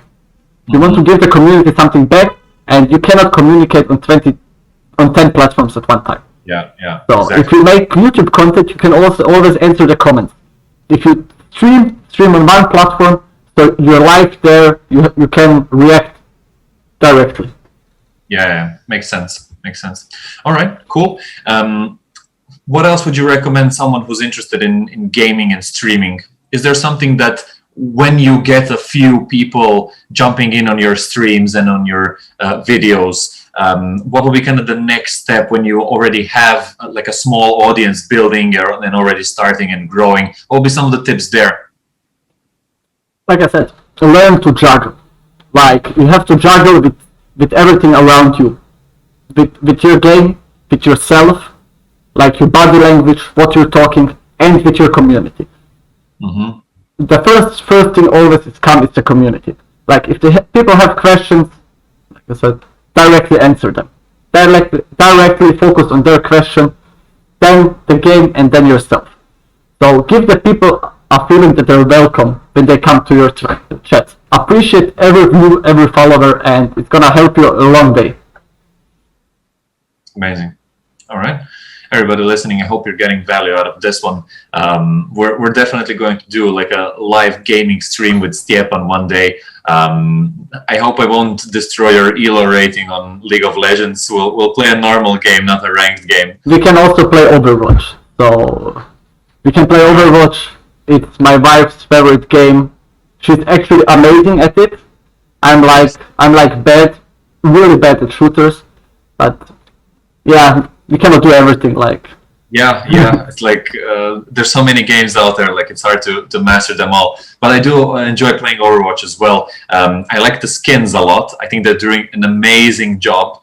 And usually when there's like recently we had the Halloween event, I usually take some time and put in extra effort to get more skins during that time because they have like amazing skins. and now there's the winter season holidays, then Yeah. we have another batch of skins coming, so I'm looking forward to that. I'm taking my laptop back home to Croatia, so I'm gonna spend some hours playing there, you know. But yeah, what are some other ways that you see there that people can earn money as streamers or YouTube content creators? If you want to earn money as a YouTube creator or as a content creator, for example, because Twitch, we had it, it's a hard way, but YouTube gives you more opportunity. YouTube gives everybody more opportunity, and you just have to work the right way. Just learn what the community needs, read yourself through some things, and then decide again what kind of content you're making. And now, of course, you have to stretch into the YouTube algorithms. The problem with a lot of for fun content and a lot of thumbnails that we don't need. But if you want to make a name out of yourself on YouTube, you should really think about your content and how to sell it, for example. It's really important that you start with a foundation. You don't start with any video. You start with a foundation. So you have your image. Give yourself a small image, like a small logo. Put it together yourself in Photoshop or something. After that, fill up your profile. Let the people know who you are and what are you doing. And on the way, the third way, the most important thing is make good content and don't wait to put it online. Like if you make a lot of content, then just put it out how it's done. Like you played 20 games of Hearthstone, 20 games, and you put 10 clips together. Just dish them out. Tell the people, I'm Borna Zuber and I'm playing Hearthstone. Come and check it out. And it will tell the community, oh, he's taking it serious. It's like that approach that we talked about, like 100 contents per day makes a great YouTuber. So it's also the same for gaming, but not to overload it too much. But you should, for example, try to avoid scheduling videos. Like when you early start, it's a big mistake to schedule videos. Like try to bring them out how they're done. In the process preparing videos, find somebody who has more experience. Like I would say, go to Reddit, read about content creators, read about people who use Photoshop and video edits to make their clips look better. And when you pack everything together with a lot of effort and of course with some time invested, you should be able to start building something up. And on the way that you build something up, you will see and you will learn how to profile yourself. For example, if you say, okay, it's great, content is going good, I could do more. For example, I can bring another YouTuber to help me make that content. And on that way, you can build, again, a great community, and then this can lead, of course, to YouTube partner, where you can start to earn some money. Yeah. And then later brand deals and things but that's when you already have a bigger audience and you already built a name for yourself. When you have the audience, everything else will come by itself. So you just have to decide which way you go. And when you decide it, it's going to be a lot easier. Yeah, I think creating content has a element of personal development in it. It's kind of embedded inside because I'll tell you my experience. Like I haven't been used to sitting in front of the camera all the time. Before 2018, there are almost no pictures of me. Like I didn't like taking photos. I thought it was a waste of time. And then as I started creating content and everything, the first big like life-changing moment was when I actually pulled out the camera to make my first YouTube video. And I was like, all right, this is going to be online forever, you know, like in the realization that anybody can see this. It kind of brings the level of awareness that not a lot of things give you. For instance, let's compare it to a job. You go to work, you do something, you're surrounded by 20, 50 people in the room, and that's about it. They're all kind of doing their own thing. No one's kind of heavily looking at what you're doing except for your boss, right? So you're kind of connected to him with that, but there's no like reading your script in front of everyone in the office and being like, oh, look, Stjepan wrote this, and this is wrong, or Stjepan did this and this is kind of okay, right? And there's no this element of putting you out there. With social media, creating content, YouTube, streaming and all that, it's reverse. It puts you out there completely, and on YouTube, for example, it can stay there forever, right?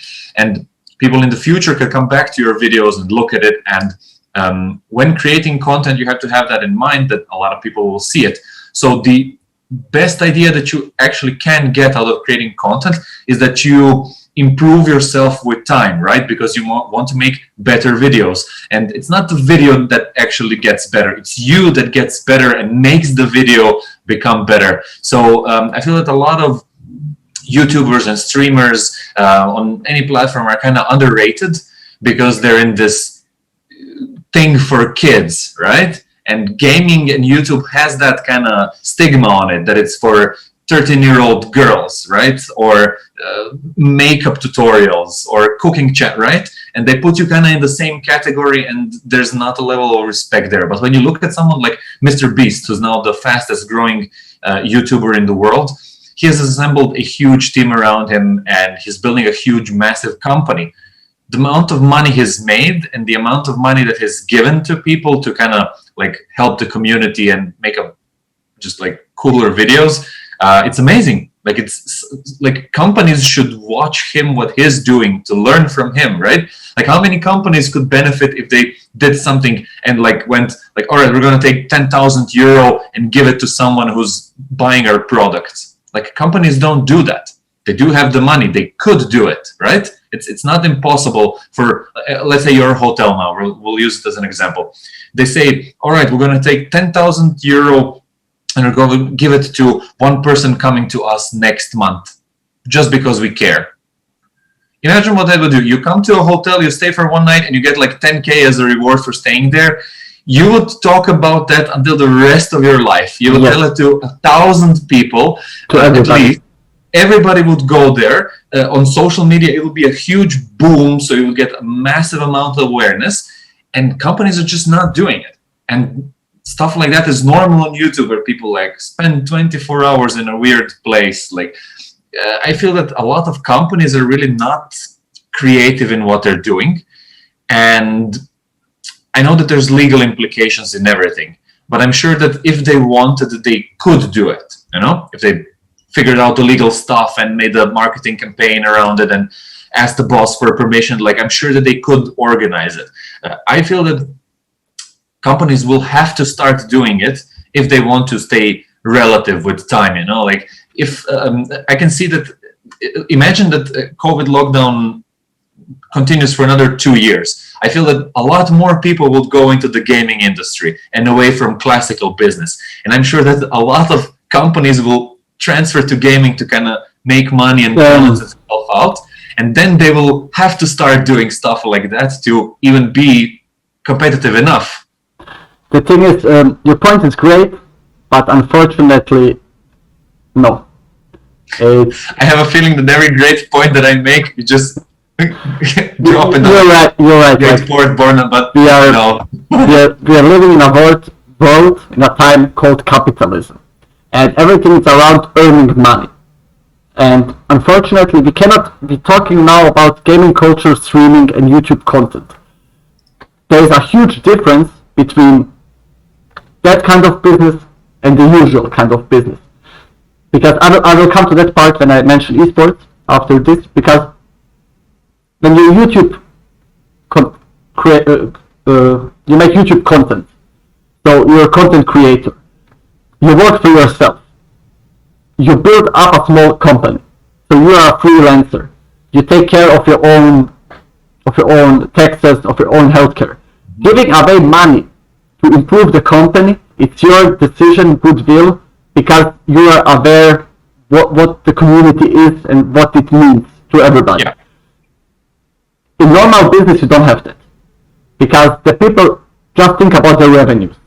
They give us other things. They think they make us happy with 10% discount, with Black Fridays, with 20% less percent on your loan when you buy a house. And that's the way it works today. So that's why gaming industry is completely different when we're talking about Twitch streamers and YouTube content creators. Yeah. There is the possibility to help the community and to give them a big sign of appreciation. Like Mr. Beast buys 30 cars and sell them for $100 in the United States. Because why not? It's a plus on both sides. You understand? People who get 10,000 euro in that hotel maybe never come again. But Mr. Beast knows the people pressed follow, they pressed subscribe. That's his. He wants to raise his community. The guy that bought one of the cars that he sold for $10 might never watch a video from his again. Like, that's the risk of doing something for the good of other people. Like, you never know where good will come back to you. But my argument was that companies are not doing nearly enough, and I think we're saying the same point. You just wanted to say no to me, but the 20% discount on a, let's say you want to buy this Rode microphone, it's really cool, and they give you 20% off, and you're like very happy that you bought it. Imagine that they do a giveaway of 100 microphones to streamers to make their sound better. I'm sure that all of those streamers would consider buying this mic next, or like at least be appreciative, and then one of those 100 would do something to give it back. Plus, imagine how many people are looking at them on their streams. It'll be an amazing investment. Like, you have the point. You're right.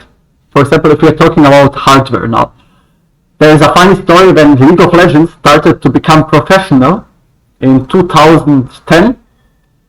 There was a team called Dignitas in the United States, and they got paid by mouse pads. So actually there was a time where they didn't earn any money for being a professional gamer, so they gave them hardware, mouse pads, mouses. And the thing is happening now. The thing is that if you want to have help from Steel Series, for example, or Rocket, Razer, Rode, you will have to profile yourself. You have to be somebody who is worth their equipment. You have to be somebody who earns their trust. Like, if you want to be sponsored, for example, by Rode, like I said, you have to be already somebody. You have to have a name. So a lot of gaming companies are actually trying to help the community.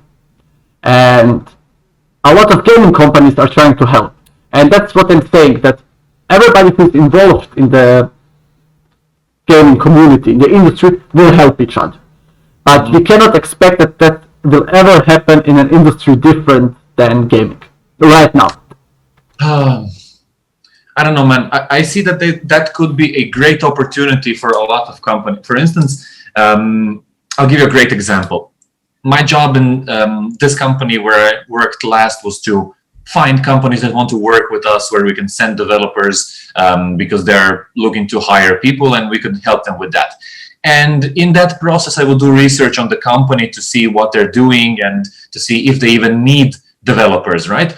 So one of the first moves would be I would go to people's LinkedIn profile and see what they're kind of doing. And on one of the companies, I saw a trailer for everybody that starts working in the company, like a trailer for the company explaining what they do to kind of make the company more attractive.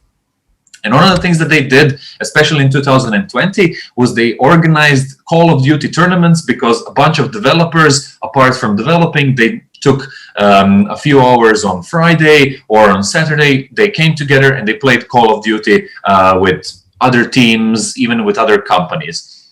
What I'm thinking is, the company is already enjoying the gaming culture. They understand that it's basically part of the company. So if you start working there, you're definitely going to talk about games with at least one of the people working there. A company like that, that's not focused on games, has people that are interested in games. They can bring that together, increase awareness of the company, make something that the workers really love, right? Incentivize players or even workers by, let's say, organizing a Call of Duty tournament by that company, right? And they take one Saturday, organize a tournament, invite a bunch of people, and it starts like a thing. I feel that after 5 years of doing that, they can have a convention on gaming and be involved with it seriously, if they really put in effort into it. And I think that's how companies need to start thinking about it, where there's something, like people start watching something online, like anime, and then they create a community about that. There's a lot of people who would start working in a company just because they know a fact like that, like I'm sure that you would accept a job in a new company where they said like, oh yeah, and by the way, on Saturdays we're doing Call of Duty tournaments, Overwatch tournaments, and you'll be like, really? Oh, okay, I'll sign the contract. And they're like, but we haven't told you the paycheck yet. And you're like, oh, that's fine, like I'll just take the job, right? It's a great point that you make, and but no. It's a great point that you make in any case, but I will give you two counter arguments, considering, for example, Germany as an example, and then I will go into the topic of esports, because then I can go more deeply in the subject of other companies investing in gaming. So, if you live and work in Germany, you find a community for everything, like I said. And if you're into gaming and your company tells you, yeah, on Saturday we are making Call of Duty tournaments, and you're like, oh great, I'm playing Modern Warfare all the time since it came out, I'm busting my ass, and I'm in, yeah, great. The thing is that what can go on the other side is that people maybe don't want to spend that time in the company anymore. Like if you have a stressful job, if you work a lot, and if there are some people who you are not getting along to it, you don't want to spend the time there for other reasons. So that's why it's called team building. And that's why people cannot rely always on team building, even if you have a lot of gamers in your company. Like it's a great asset to tell, oh, once a month we will work on Friday 3 hours shorter, and we will put 3 hours in our Overwatch 3 versus 3 tournament. The problem is you have to have high-end configurations, high-end hardware in your company, and that's a lot of money. Nobody will invest it. Then a working PC that you can use costs 200-300 euros. That's also another thing. And everybody who is into gaming in 2020 doesn't want to do it at work. He wants to go home in Germany. He has his high-end hardware at home. He has his comfort of his home. Neon lights. He can sit in his underwear, being comfortable, or in his bathrobe and just chill. And when he says, "You know what? I'm taking now a break," even if it's after one game of Overwatch, he can do it. And that's why, unfortunately, it will never rise anywhere. All right. Well, so, look, man, we agree to disagree on that one. Yeah, like, I know that's great about science. Very, very good computers. So let's come to the part that's actually really interesting, and I love it. It's esports. Esports is one of, if not the biggest opportunity to work and to love what you work for people who love gaming, who love design, who love IT, who like to be on point with what's going on in the gaming industry. Esports grow in the last 10 years to be maybe one of the most biggest thing to talk about. Like everybody in the world wants to be a part of esports. Like a good example is that you say company wants to enter in sports. So since there is esports, since there are sports teams, it's a bunch of companies who entered the world of esports. And again, I don't want to talk about Riot Games and League of Legends, but Riot Gaming is that one who brought us up the closest step to be completely 100% professional event. What they did for the community is just amazing. This year it was the 10th League of Legends World Championship. Unfortunately, because of Corona, it was how it was, but they broke like million views per day. And it shows that the people who are playing games what I talked about, the basements and everything. The people who are now playing games, they're now becoming rock stars. Not so many people look anymore at singers or sportists. The people also have the third opportunity, and that are gamers. Because the gamer community put the people out of their chair, out of their houses, and put them in front of an audience. And they can profile themselves. And the community is just amazing. And there you have the part where a lot of huge companies, also sport companies, are entering esports. And it changed a lot. It started everything with Counter-Strike and Dota 2. And of course StarCraft. The first one was StarCraft. It's a different subject. But we're talking about team sports. Team esports. And before it was like a bunch of guys who play on an Intel Masters tournament in Europe, trying to win 10,000 euro paycheck. They have to pay for everything. Right now, the people have big houses in Europe. They hosting their teams there. They're all living together, and they make a sport out of it, and they make an industry out of it. And everybody right now wants to be a big part of that industry. It is, man. What about the gaming houses? Yeah, so the gaming house is like actually something that started 10 years ago, and it started in the United States. There was a League of Legends team called Team Solo Meet, or TSM, and when every other team in the world was saying we are going to Europe because Europe has 10 years ago the greatest players in League of Legends, they said no. Gaming. Gaming is a different story. Like for that you need an own podcast. So the thing is, the Reginald and his Team Solo Meet decided, no, we're not going to Europe, we're not going to be better, we will sacrifice a lot, but we will build a gaming house. And they put a house and they put all the people together in one house. And this was the start of the esports that we know today. Unfortunately, Team Solo Meet never recovered from it as a team. They had some good success, they're a great team, but they never recovered from what happened 10 years ago. But they set a milestone for everybody.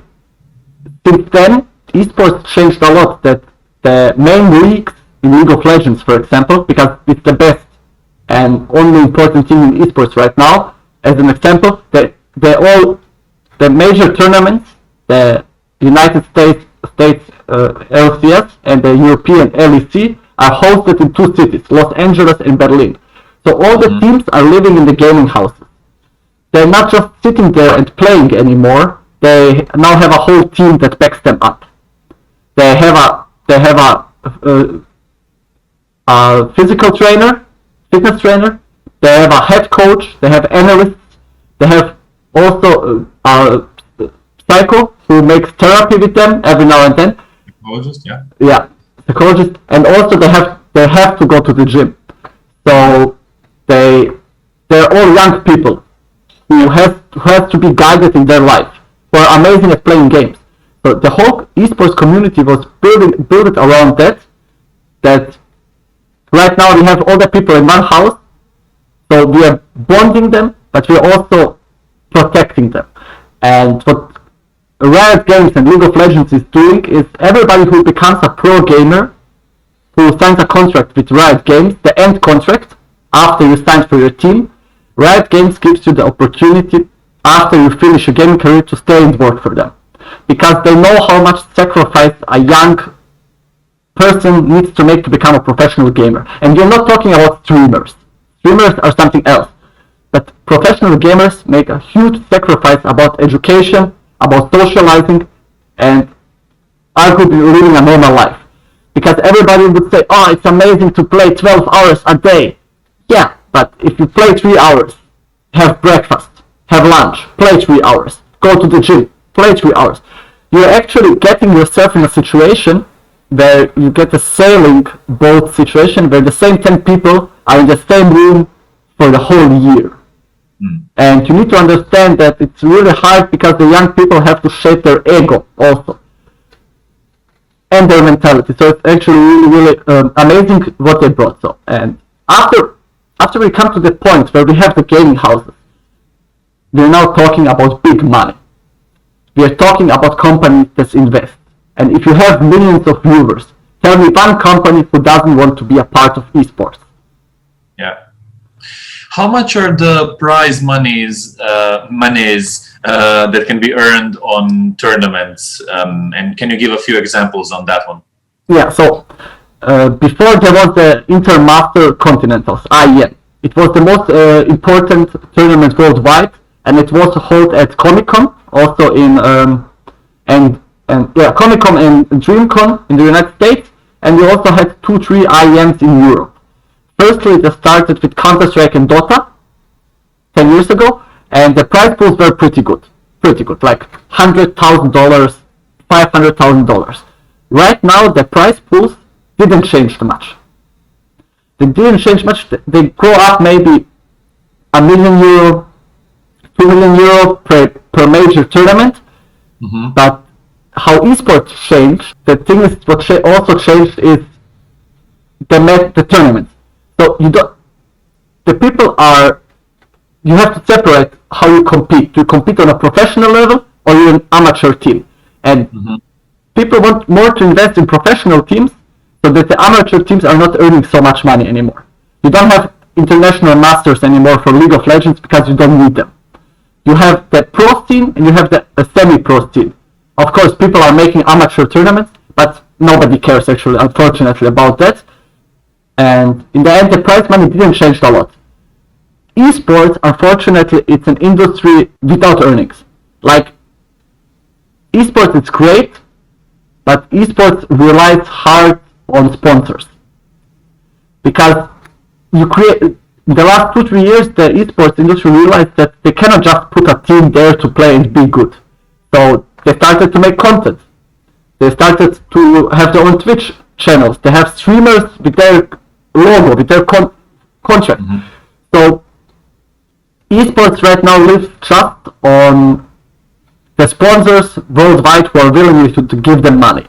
For example, Red Bull, Audi, Kia, the Kit Kat, Nestle, they're all into esports. And huge sports teams like Paris Saint-Germain has their own esports team in Taiwan. And in the United States, the Golden Guardians also have a team. So it's like everybody tries to be part of it, but right now it's more the name than the money. But the money should come. Is it only for the first spot that they get a lot of money? How are like the second, third, fourth, fifth? Like, do they get stuff? Yes. So they changed the principles of the professional League of Legends because they made the best thing that sports can do. They franchised it. That means your sport costs money. Of course, you pay, for example, I think 4 million or 6 million euro to get a spot at a League of Legends professional team. You cannot fall out of it. So right now the money is distributed between all 10 teams.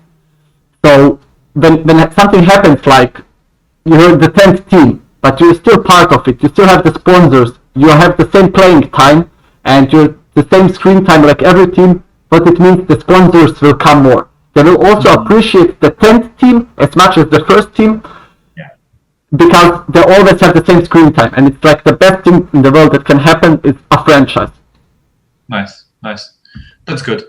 Do they give out gear as well, or is that covered by the companies that bring them there to the tournament? Like, I imagine that if you're a pro gamer, you probably have the neon glowing computer that's maxed out with stats at home already, and the mouse and the speakers and the headphones and everything basically. So do tournaments give out like equipment, or is it obsolete for someone who's on that level? Now, it's actually not obsolete, but neither the tournaments give out the gear, the sponsors. This is the thing that I was talking with you, that it's a part of the gaming culture. Mm-hmm. If you decided, for example, Fnatic, it's the longest lasting esports team in the world. It's an amazing company, an amazing community, and they have a sponsor contract with SteelSeries. Mm-hmm. So all their equipment is from SteelSeries. And that's the way how to manage it. It's expensive. You spend 1 mouse per month, or you break something, you spill your coffee while you train, or because you live in the house, and they get a lot of gear from them. And that's what is changed now. Right now, it's that the players just to have solely focus on playing. And also the owners of the team, the CEOs, the managers, they don't have to worry about gear. They can focus on the game and to improve the team, because the gear is coming from the sponsors, and every team wants to sponsor every team because it's franchised. So it doesn't matter if the 10th team or the 3rd team is playing, you want to give them their gear, because when they lose, if they win, when they stand up, you will see that amazing keyboards that they roll up, or the mouse pads or the mouses. And it's something that what I think is really good for the whole industry is that everybody can see the same. Doesn't matter which team plays, you can always see the same good things. And that's why esports industry is actually a huge growing spot and should be more appreciated in the world. Nice. Where do you think that esports is going in the next, let's say, few years, or maybe even long term, if you have any ideas about that one as well? So there is one factor that's important for esports to happen. The game cannot have any RNG. So the game cannot have any random occurring situations. That's why Hearthstone will never be a esports. That's why things like Fortnite, Apex, we are living now in a world where people love these shooters, these survival games. The thing is that it cannot be professional because it's too much random generated stuff. Like when you play Fortnite or Apex, you land on the island and you're an amazing player, but what if you cannot get the gear in that moment? What if it doesn't appear before you? If you play Hearthstone, if you draw 3 wrong cards in the beginning, maybe you will never come back. And that's why esports is solely focused on games that will bring us pleasure watching them because of the skill. Yeah, so I think no random factor. No random factor. And that's why it's Counter-Strike, Dota, and League of Legends, and of course StarCraft. So the thing is, I think that the gaming industry will evolve around League of Legends, mainly. After that will come Dota 2 and Counter-Strike, also 2 amazing communities. And the fourth thing and always will be StarCraft. There is something new coming the rising, yes. We are talking about EA Sports and FIFA. FIFA is doing a great deal about promoting young superstars playing FIFA.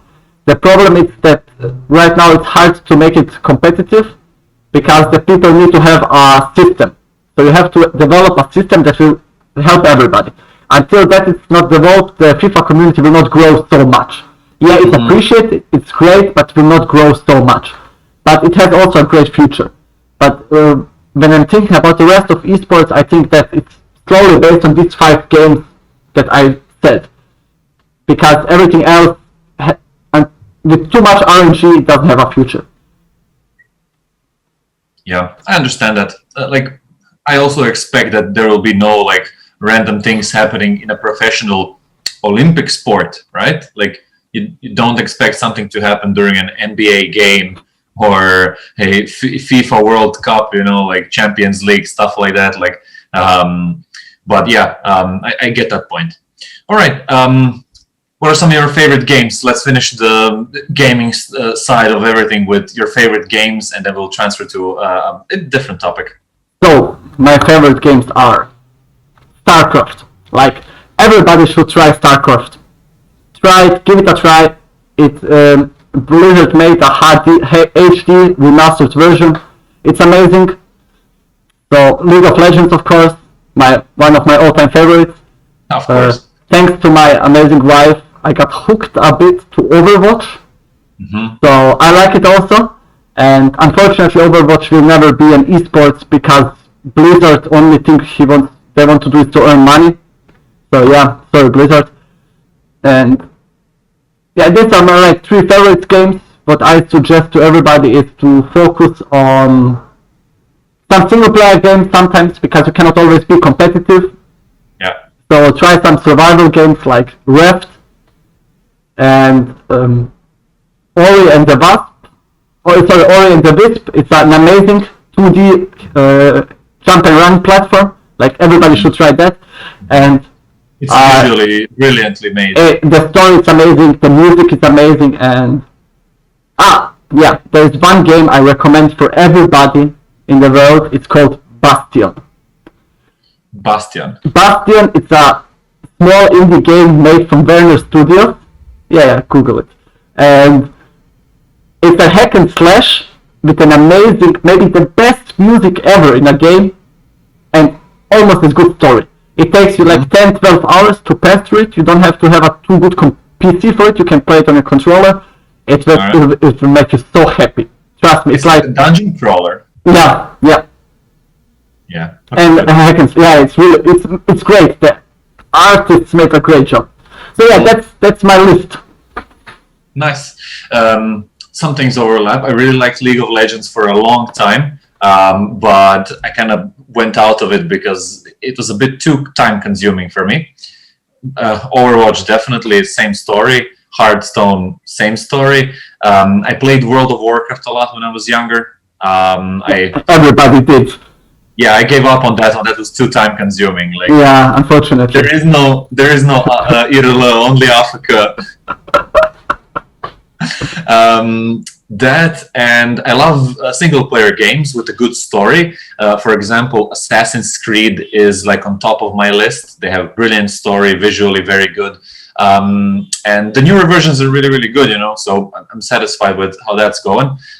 They lost their way kind of in the middle of the story there, but they're getting back on track now. I'm looking forward to playing the newest version, the Valhalla, which is with Vikings and Nordics and all Nordic mythology, and that might be very interesting as well. A cheap ripoff of God of War, but yeah, okay. Yeah, we'll see. I actually haven't played the newest God of War, so I don't know how it compares. So I haven't played both of the games, so we'll see when I get there. We'll compare them at one time.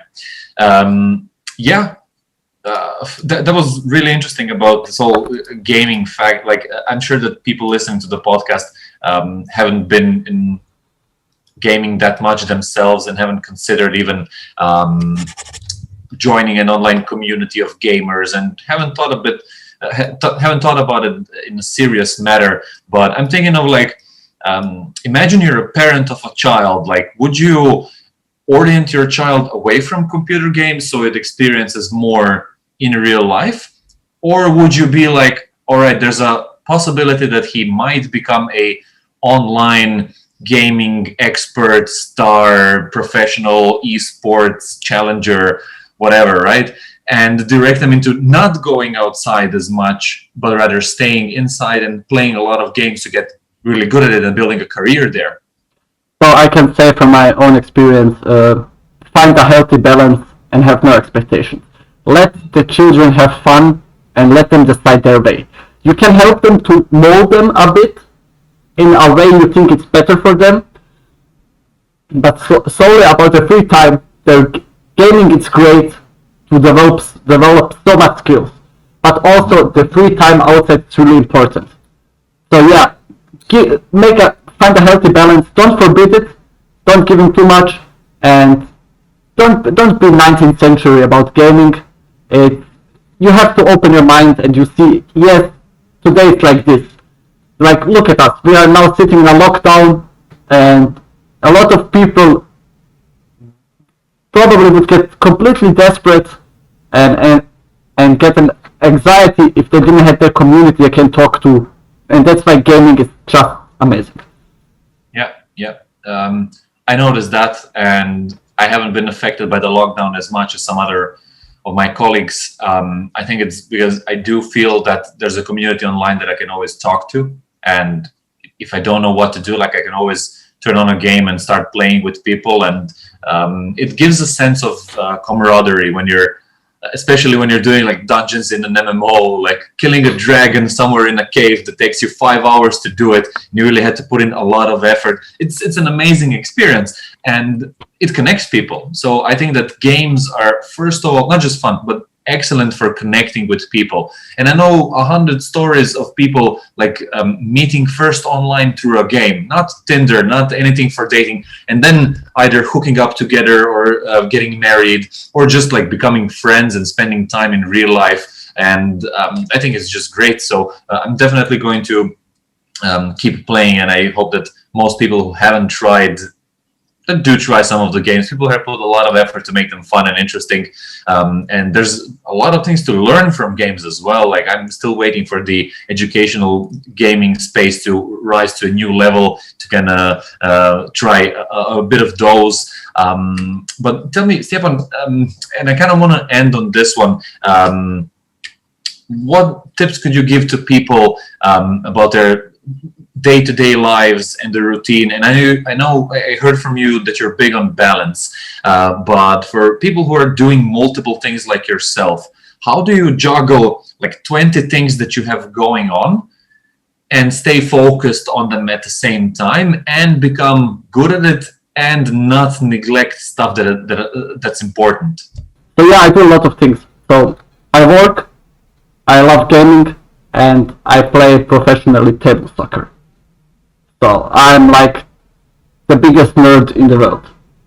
Like, here, it's me. I'm the king of the nerds. And the thing is that if you want to be good at something, like for example table soccer, if you want to be good at any sport, if you want to be good at a game, the first thing that you have, except to prepare a body, you have to prepare a mental. So you have to be mentally ready to lose and to win, but always give your best. Like, it happens to me a lot. Like, in the table soccer scene, I'm known as the guy who has the sickness of the fifth goal. Like, the fifth goal wins a set. If you win the set, you win the match. And the thing is that everybody in the world says to me that, everybody who knows me says to me that I would be the first one to come to 99, but you have to come to 100, and then everybody in the world would surpass me. And it was a big problem for me, and it reflected on a lot of things for me, and then I started to work on it. It's hard to focus your mental in every moment. So when you do it, when I play table soccer, I play for Eintracht Frankfurt. It's a professional table soccer team in Germany. We are like the best of the best. Also, one reason why I came to Frankfurt after Munich was because I like the city, and my wife also wanted to come with me. Thank God that I have her. And it was table soccer because I wanted to play for Eintracht Frankfurt. And I came here, I auditioned, I got a spot at the second team, not the first team, but the second team. And the thing was that I worked really hard. And then I realized that I have a lot of flaws, yeah. And it was always that moment when the pressure is high and I have to perform. And that's also like in gaming and in everything. It's like you have to break that moment when you want to perform. Like, if you have to do it, do it. And you will fail. You will fail 10,000 times in your life. You will fail in everything. And it's normal to fail. But always strive to that you want to win. You always want to surpass yourself. Like, if I come first in the world to 99, and everybody else gets better because I cannot cross the finish line because of my mental state, get rid of that. Get rid of that. Take it in your own hands and do it. If you fall 100 times, doesn't matter. If you're good enough to be the first there, you will be the first when you have to win. So it's really important that people work on that mental aspect. Like, it's not terrible to lose. Everybody loses. Mm-hmm. But it's the thing how you handle it. Like, I'm not talking about the I have to be a part of it attitude. No, that's bullshit. Like, everybody has to give 100% either win or lose. And then you have to set up your mental and say, okay, I lost. What is good? What good did I do there? What I can take with me? Everything else I leave. If you take longer time than somebody else don't discourage. It's not terrible. Not everybody is the same. Like, everybody will find their own way only if they try hard enough. So, bring up your mental game, and this is the moment where I want to tell my favorite book. And yeah, while you're looking for it, I think it's an amazing point that you made there, man. Can you just finish with the book? Yeah. I just wanted to say that a lot of people are afraid of failure, but so many good things come from failure. Yeah. So what I recommend for everybody, if you're in sports, if you want to be competitive, or if you need it for yourself to break through some things, it's Timothy Galloway's The Inner Game of Tennis. Mm-hmm. It's the perfect example of because table soccer is structured like tennis in every way. Tournaments, 1-on-1, 2 against 2, the point system, everything is like tennis. You're always alone, and you always have to focus on your mind alone. Like, you have to break it by yourself. If somebody else helps you, it's great, but you have always to be ready to do it. Like, always give 100% by yourself, the rest will come. So it's really, really important to fight through it, and it's what I said to everybody, it's really the most important thing, that your mental is stable and that you pass through it by yourself. It doesn't matter how long it takes, you will manage to come to that spot. Mm. Does that come naturally to you, or did you develop that mindset? I had to develop it. How did you do it? Because I realized I'm good at something and I'm getting better, but I stay past in the same line. And then I realized, okay, my physical part is on point, but where is the problems? Why I cannot beat some people? Why I cannot be better? And then I realized it's my head. It's my head, and it's everything in my head. So what I had to do, for example, in table soccer, as a 1-versus-1 or 2-versus-2 sport, is that I have to push myself to focus on other things. Like, you when you start with something, you get bad habits, and you carry them with yourself, and then you come to a level where you cannot go farther. And then there is this moment where I was saying you have to improve your mental game, and you have to get rid of the bad habits. And this is why I started to do it. Like, I have a lot of bad habits, but I'm trying to improve them somehow. It's not always going easy, but I'm trying to improve myself, for the better life around me, for my wife also, so everything comes in one big circle. Mm-hmm. Mm-hmm. That's awesome. I believe in that a lot, man. Like, improving yourself is really a big part of everything that I believe in, and it's helped me a lot in life, you know, like not just in games, but in general. Like, everything that you do, you can kind of get better in it. And I feel that a lot of people feel that they are alone in what they're doing, and they think that nobody can help them. But as you mentioned with the book, there's somebody who probably had the same or a similar problem as you, and somebody probably figured it out throughout history, right? So it's actually more of a job to find the right information for you rather than trying to figure it out on your own, right?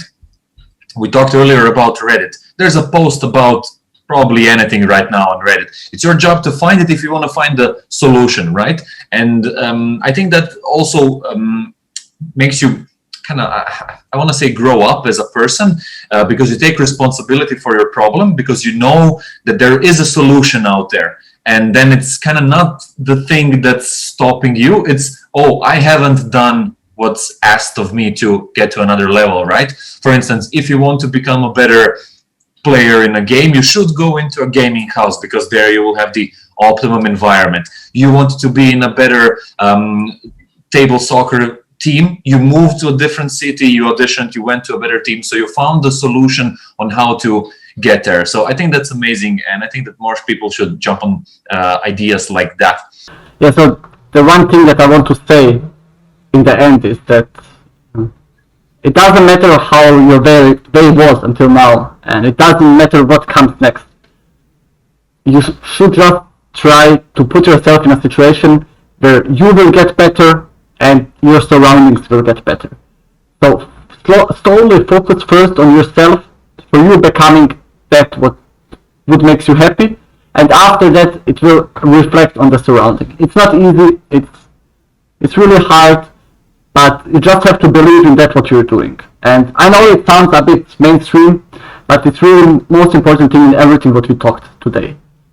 Like how to become better at sports, how to put your mental in the right state, and it's really, really important to do it and start from yourself, and don't let anybody else say that you're on the wrong way.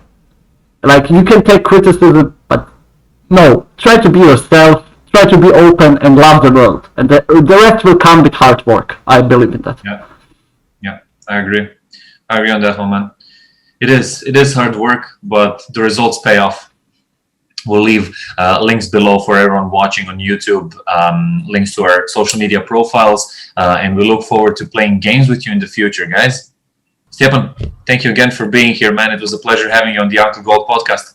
Thank you very much for the invitation, and I hope I could be the Uncle Gold for somebody out there. Yeah, I hope so too, man. I would love to have you back on. There's still 2 or 3 topics that we kind of didn't go through. There are like larger topics that we both kind of love, like anime, and I think we might save that one for the next podcast in 2021. For everyone still listening, thanks for being here. You're a champ if you have an attention span to get to the end of this. We'll do more podcasts about how to improve your life. And guys, just because it's games doesn't mean it's not serious. Take your mental and emotional health very serious. Like, games can really, really help with that. There's scientific data that backs that up. There are games that really can improve your like eye-to-hand coordination and just make you a better person in general with the educational games. But just in the end, like, it's a simple and easy way to have fun, and we're doing it with friends. Like, it amplifies it a lot. So we wish you happy gaming, guys.